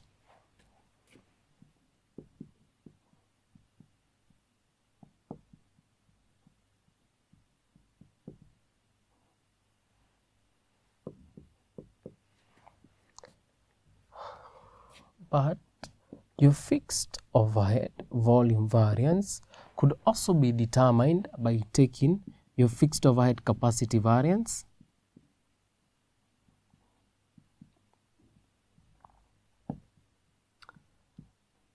plus your fixed overhead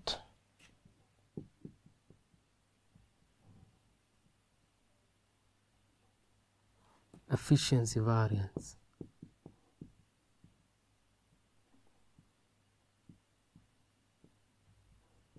Efficiency variance. Your fixed overhead capacity variance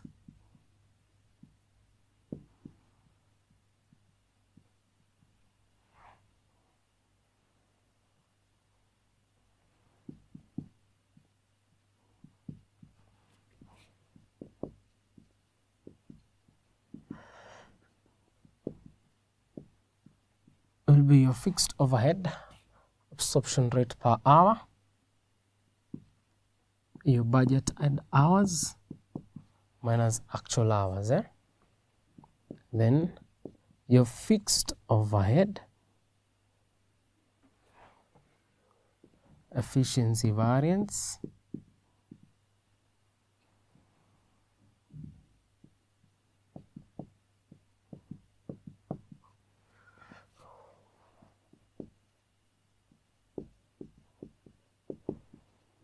will be your overhead absorption rate, your standard hours minus your actual hours, where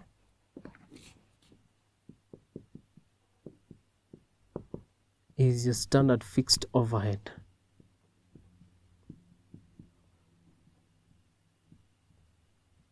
absorption rate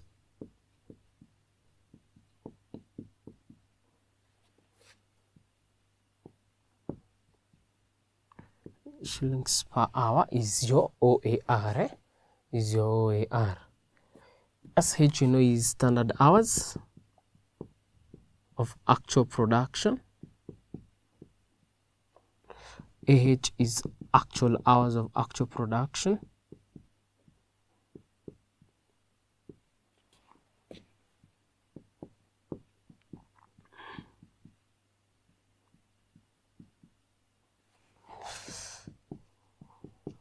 BH is your budgeted hours of budgeted production.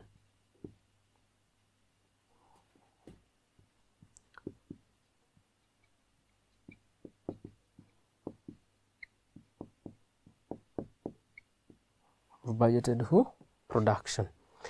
The summation of your volume and your expenditure will give you your fixed overhead cost variance.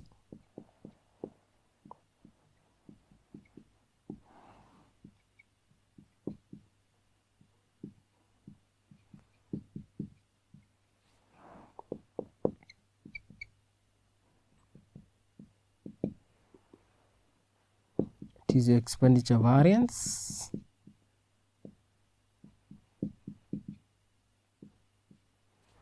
plus your volume variance. We can have an illustration.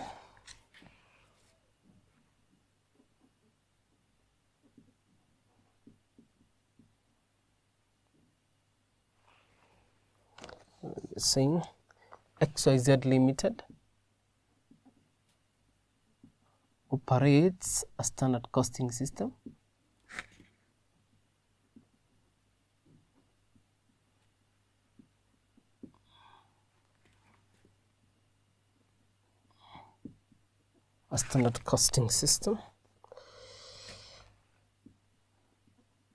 The standard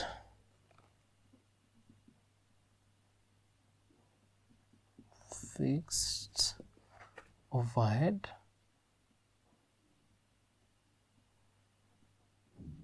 absorption rate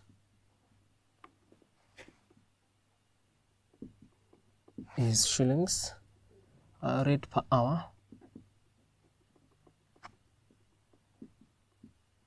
is how much? 25 shillings. Then the following data relates to the month.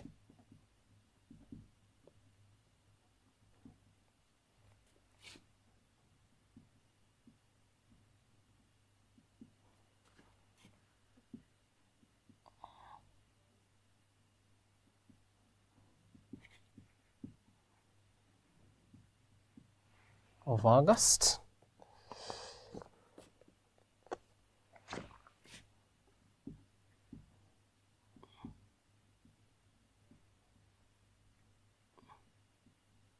Actual hours worked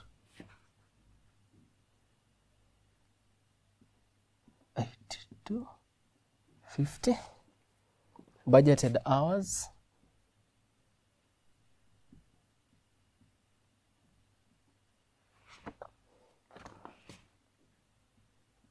9,000. Standard hours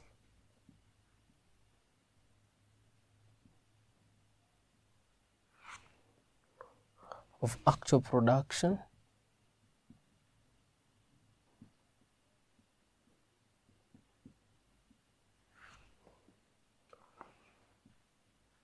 7,800.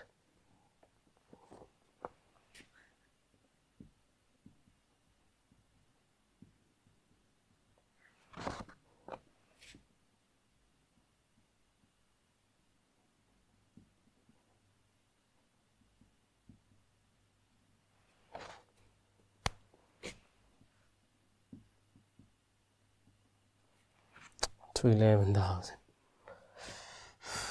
required.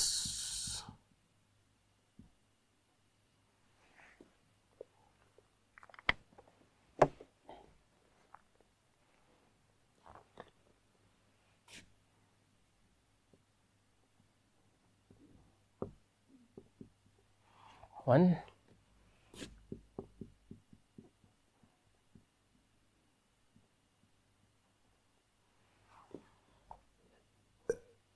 Volume variance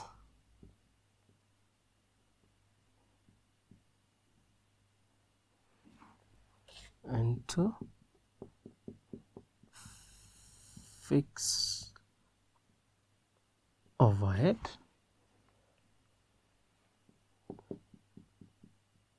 expenditure variance. Fixed overhead expenditure variance. Okay.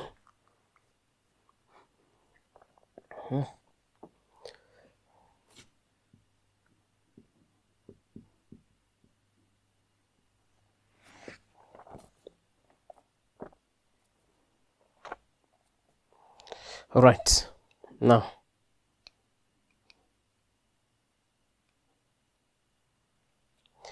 let's start. So this is a question on fixed overheads, and we can determine that where they are telling us that XYZ Limited operates a standard costing system. The standard fixed overhead absorption rate per hour is 25 shillings. The following data relates to the month of August. Your actual hours worked 82.50, your budgeted hours 9,000, standard hours of actual production 7,800, actual fixed overhead expenditure is to 11,000. Compute fixed overhead volume variance and fixed overhead expenditure variance. Fixed overhead volume and expenditure variance. We can start with the fixed overhead volume variance.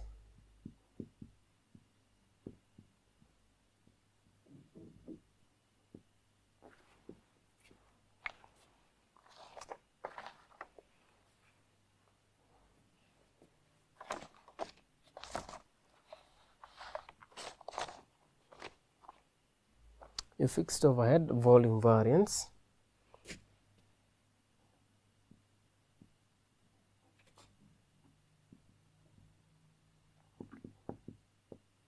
said is simply the summation of your fixed overhead capacity variance plus your efficiency variance. So your fixed overhead capacity variance is your overhead absorption rate per hour, budgeted hours of budgeted production minus actual hours of actual production, or just your actual hours.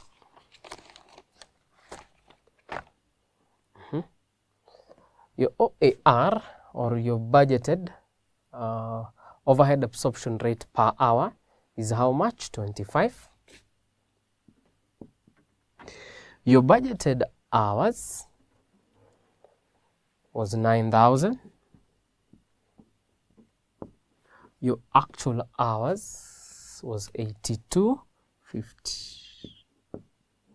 82.50.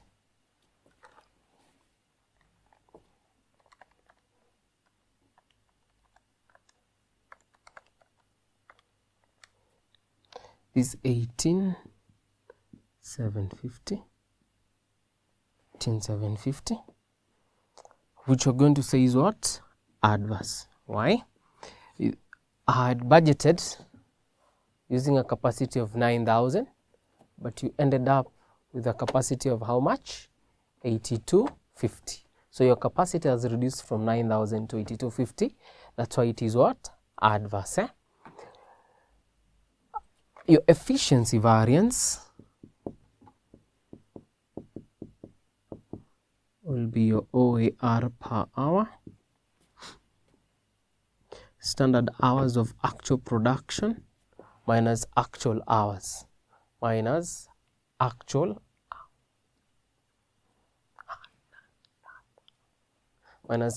hours.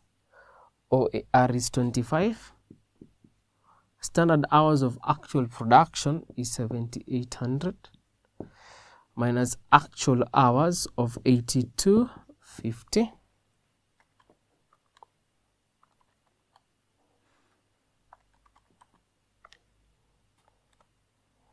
This is 11,200 and what?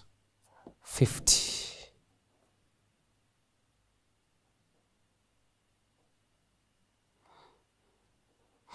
It is an efficiency, so you used more hours than what you had done what? Budgeted. Therefore, it is what? Adverse. Therefore, it is adverse. So, your volume variance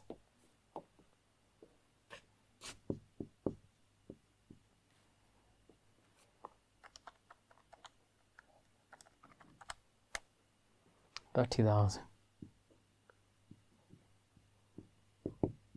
It is adverse. Okay, that's a volume variance. Your fixed overhead expenditure variance is the next variance we will calculate.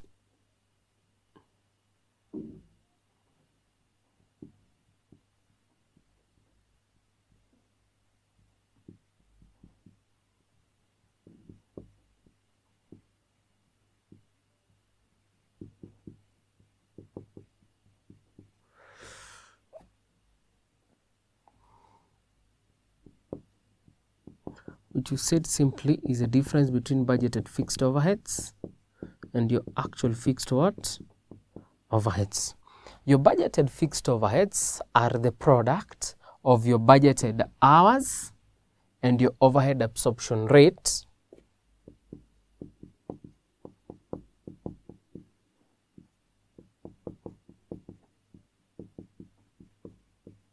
that was the standard. So therefore, your budgeted hours of budgeted production was 9,000. Your OAR is 25 minus your actual fixed overheads, which is how much? To 11,000.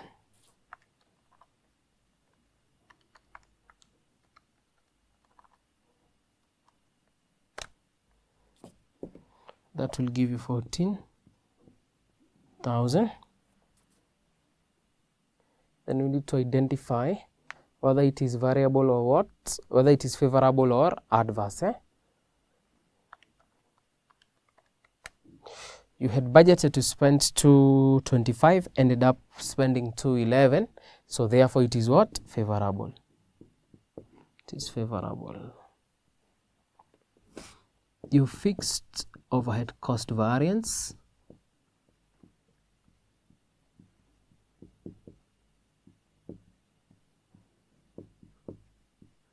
is simply the total of your volume variance and your expenditure variance.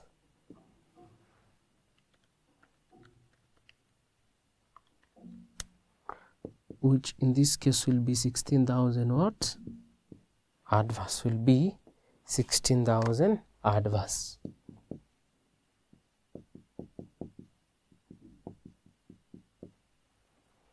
That is how you determine your what? Your advance variances of who? Of fixed overheads. Your advance variances of fixed overheads. All right. Now that we've discussed all the advanced variances, in the next lesson we will talk about a learning what? Learning curve. We will talk about learning curve and its applications in variance analysis. Learning curve and its application in variance analysis. All right.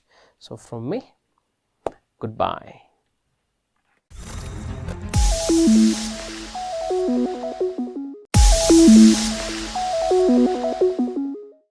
Hello candidates, welcome to Manifested e-learning platform. It's my pleasure to welcome you once again to our today's learning session. The subject is financial accounting and the topic is introduction to public sector accounting. Our today's lesson is a continuation of series in lessons in public sector accounting. So far we have learned about the features of public sector entities. We have covered the structure of the public sector. Currently we are on the subtopic regulatory structures, and under regulatory structures, candidates, we have learned about the International Public Sector Accounting Standards Board, the Public Sector Accounting Standards Board, which is the Kenyan version. Then we have also covered the Directorate of Accounting Services in our last lesson. That's what we did. We looked at the technical directorates under the National Treasury. In our today's lesson, we want to proceed and learn about the National Treasury. The National Treasury. So far, candidates, just to do a quick recap of what we have covered under the topic public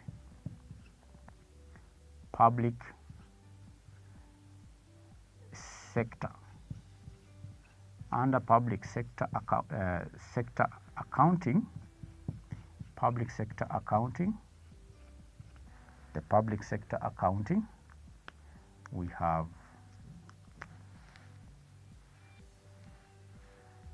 done the features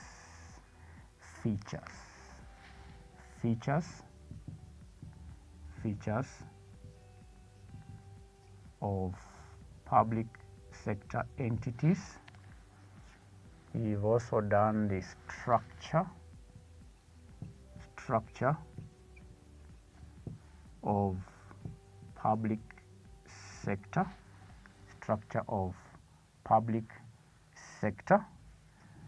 Currently we are on the subtopic regulatory structures.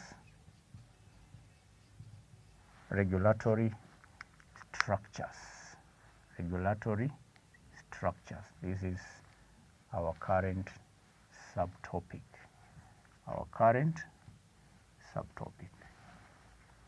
Now, so far under the subtopic regulatory structures, we have learned about the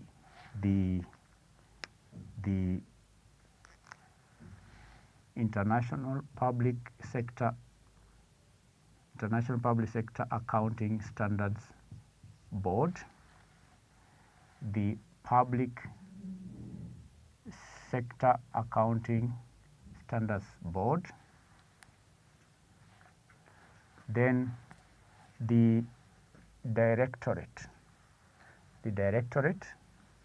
of Accounting Services, the Directorate of Accounting Services, that is the International Public Sector Accounting Standards Board, the Director of Services.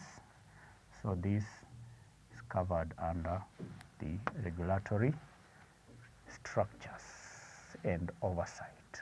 Candidates, if you can remember, we learned that the International Public Sector Accounting Standards Board works under the auspices of the International Federation of Accountants, the International Federation of Accountants. And the Public Sector Accounting Standards Board, we saw that this is a Kenyan version of the International Public Standards Board, and it derives its mandate from the Public Financial Management Act. The Public Financial Management Act. That's where it draws its mandate from. Then we discussed in our last lesson about the Directorate of Accounting Services. We said that this directorate is headed by a Director General, and the directorate is organized into four directorates. The first one is the government accounting services.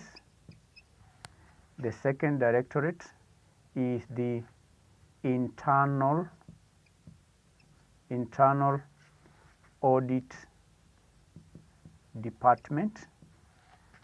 The third directorate is the financial management information services, the famous IFMIS. Then there is the last department, which is the national sub-county treasuries.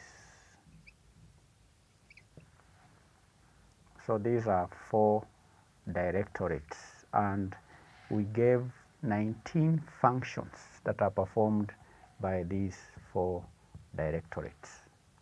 And the Director General of the Directorate of Accounting Services reports to the Cabinet Secretary, National Treasury. And today, candidates, we want to study the establishment, the mandate, and the functions of the National Treasury. The National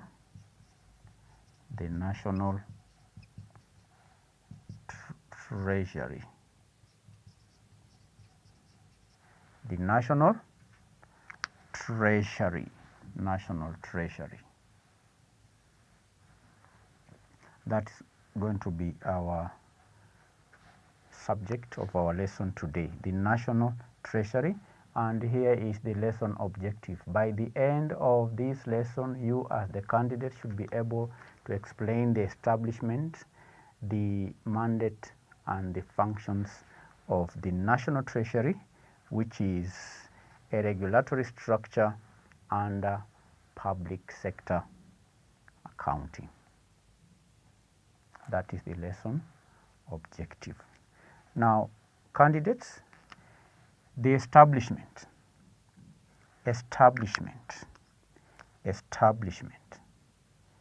What can we say about establishment of national treasury.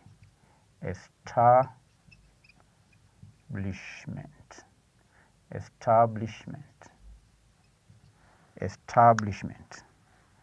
Now, the national treasury derives its mandate from the 2010 Constitution, number one.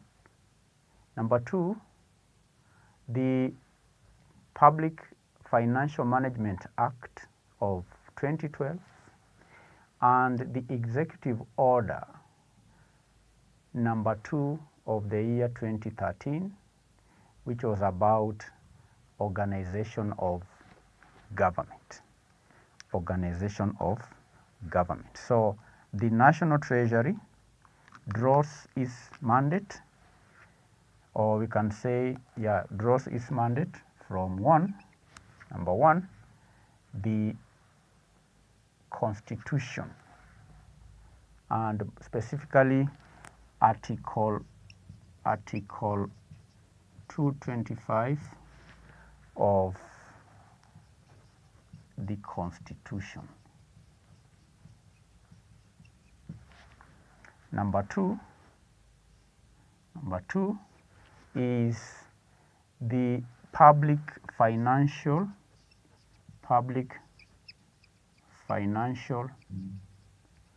Management Act of 2012, and number three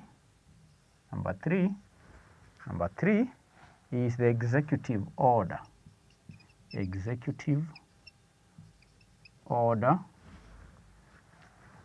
number 2 of the year 2013. Now, candidates, this article 225 of the Constitution says, and I quote, "An act of Parliament shall provide for the establishment, functions, and responsibilities of the National Treasury." That is what the Constitution states under Article 225, and the article is about financial control. Financial control. Article 225 is about financial control, and it says that an act of Parliament shall provide for the establishment, functions, and responsibilities of the National Treasury. If I was to remind you, candidates, this Constitution was promulgated in the year 2010. All right, in 2010, the Kenyan citizens, through the Constitution, decided that an act of Parliament shall provide for the establishment, the functions, and responsibilities of the National Treasury. And that act, candidates, is the Public Financial Management Act, right, of the year 2012. And you can see after the year 2012, the President, through the Executive Order number 2 of 2013, organized his government, because this Executive Order again is titled Organization of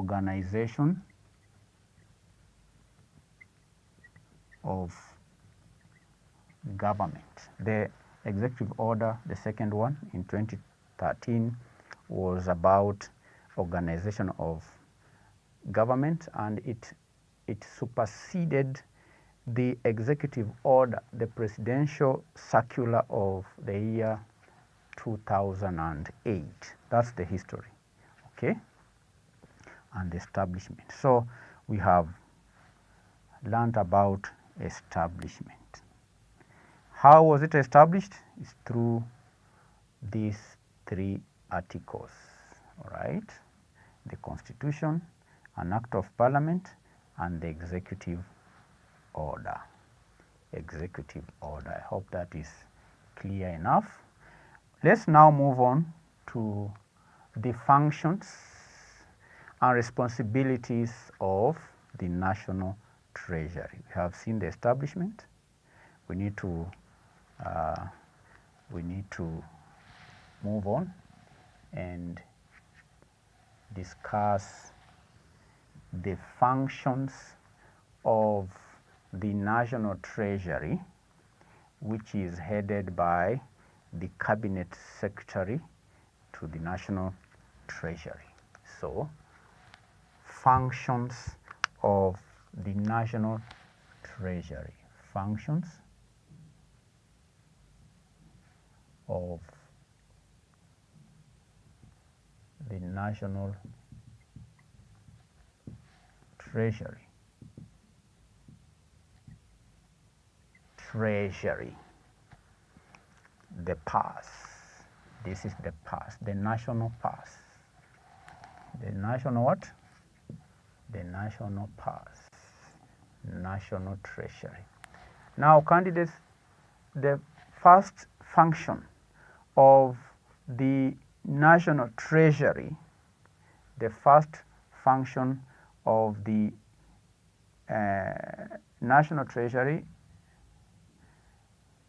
according to the Public Financial Management Act, is that the National Treasury shall formulate, number one, formulate, implement, and monitor macroeconomic policies,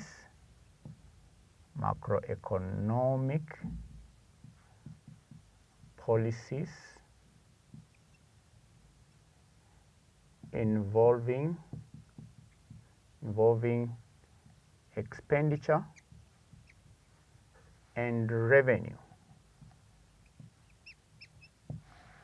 Formulate, implement and monitor macroeconomic policies involving expenditure and revenue.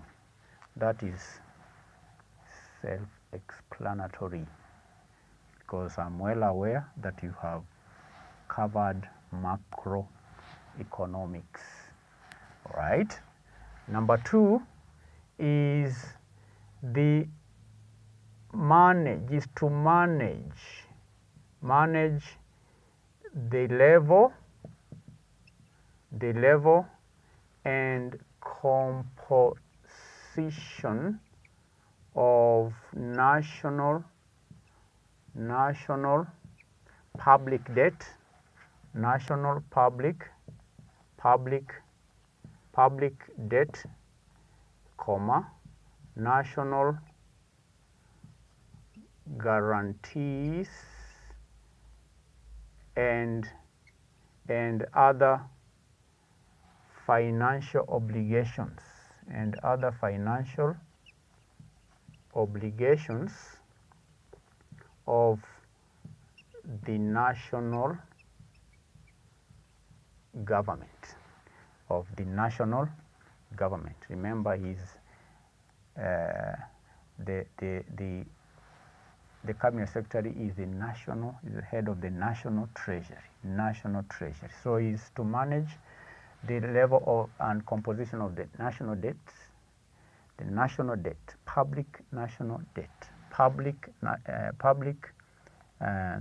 national public debt, the national guarantees and other obligations of the national government to manage. That is function number 2. Another responsibility, number 3, is to formulate,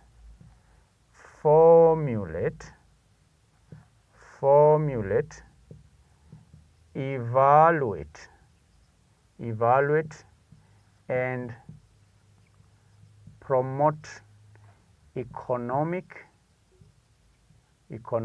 development economic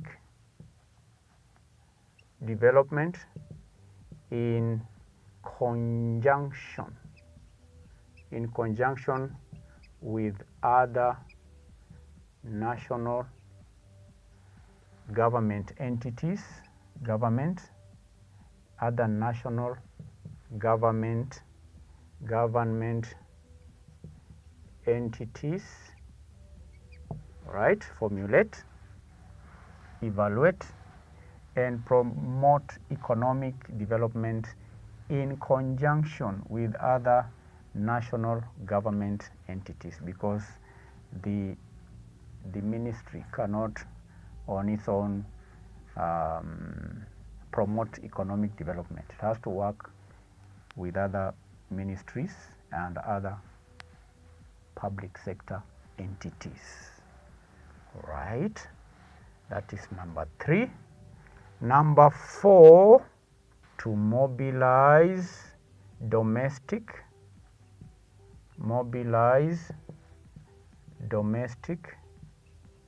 and external resources.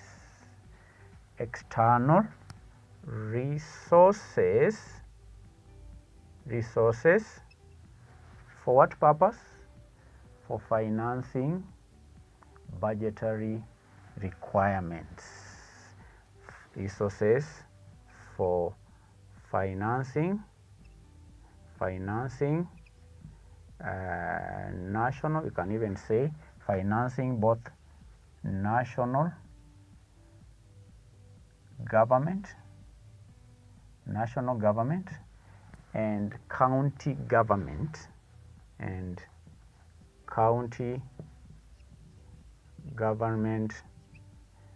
budgetary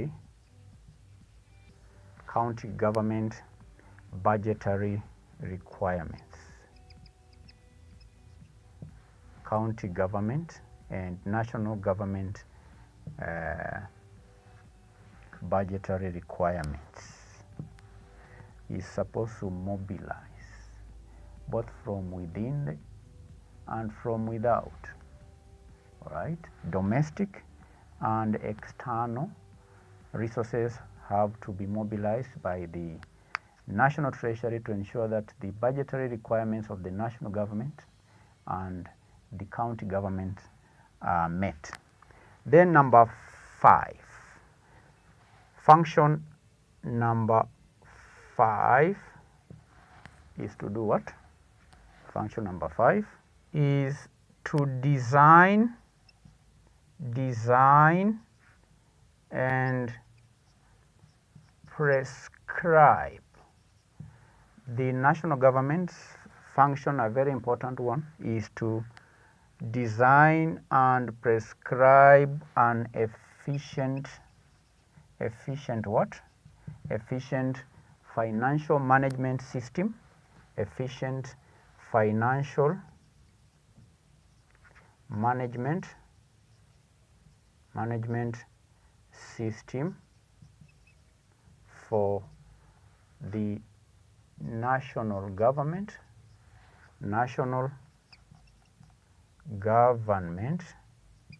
and county governments, supposed to have an S there, and county governments, there are many, and county governments, to ensure the purpose for this efficient financial management system for both the county government and the national government is to ensure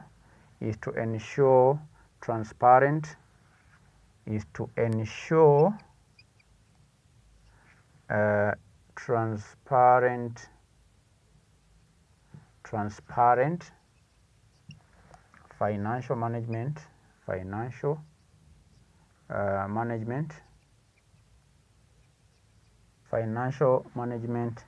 and standard financial reporting. There should be standard financial reporting in the national government and the county governments, and that can only work or happen if the National Treasury designs and prescribes an efficient financial management system. So these are 5 objectives, 5 functions. Let's give more functions of the National Treasury. More functions of the National Treasury. National Treasury. Function number 6. Number 6, you can say, in consultation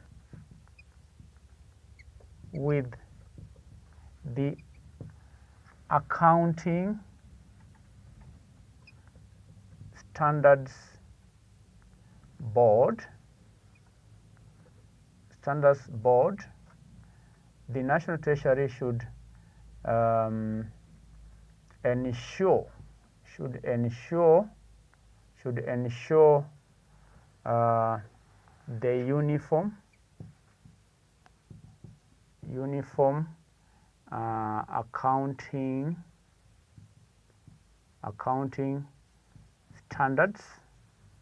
accounting standards are applied by the national government,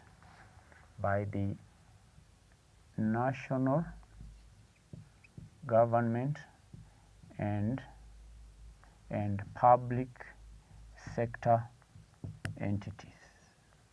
Okay, public sector entities in consultation with the Accounting Standards Board, and this is the Public Sector Accounting Standards Board.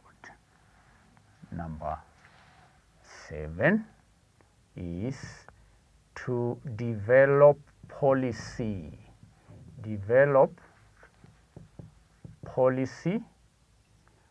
For the establishment,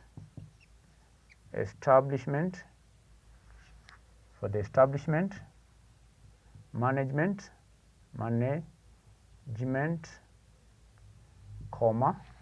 operation, and winding up of public sector entities. Okay, public sector entities. Learners, the muscle is being exercised. All right, I can feel some gain. All right, no pain, no what? No gain. Number 8 is to prepare the annual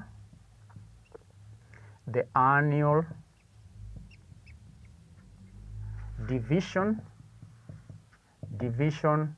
of revenue, and what else? This, if you have television and you watch business news candidates, you will hear these terms on television. Division of revenue, and this is division of revenue bill, and the county allocation. County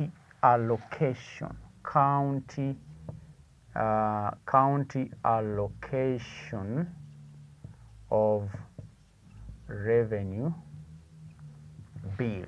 Prepare the annual division of revenue bill and the county allocation of revenue bill. So candidates, I once again have done this before, invite you to develop interest in business news. Some of the things we are learning here, you can get them on business news, right? You can read business newspapers on television.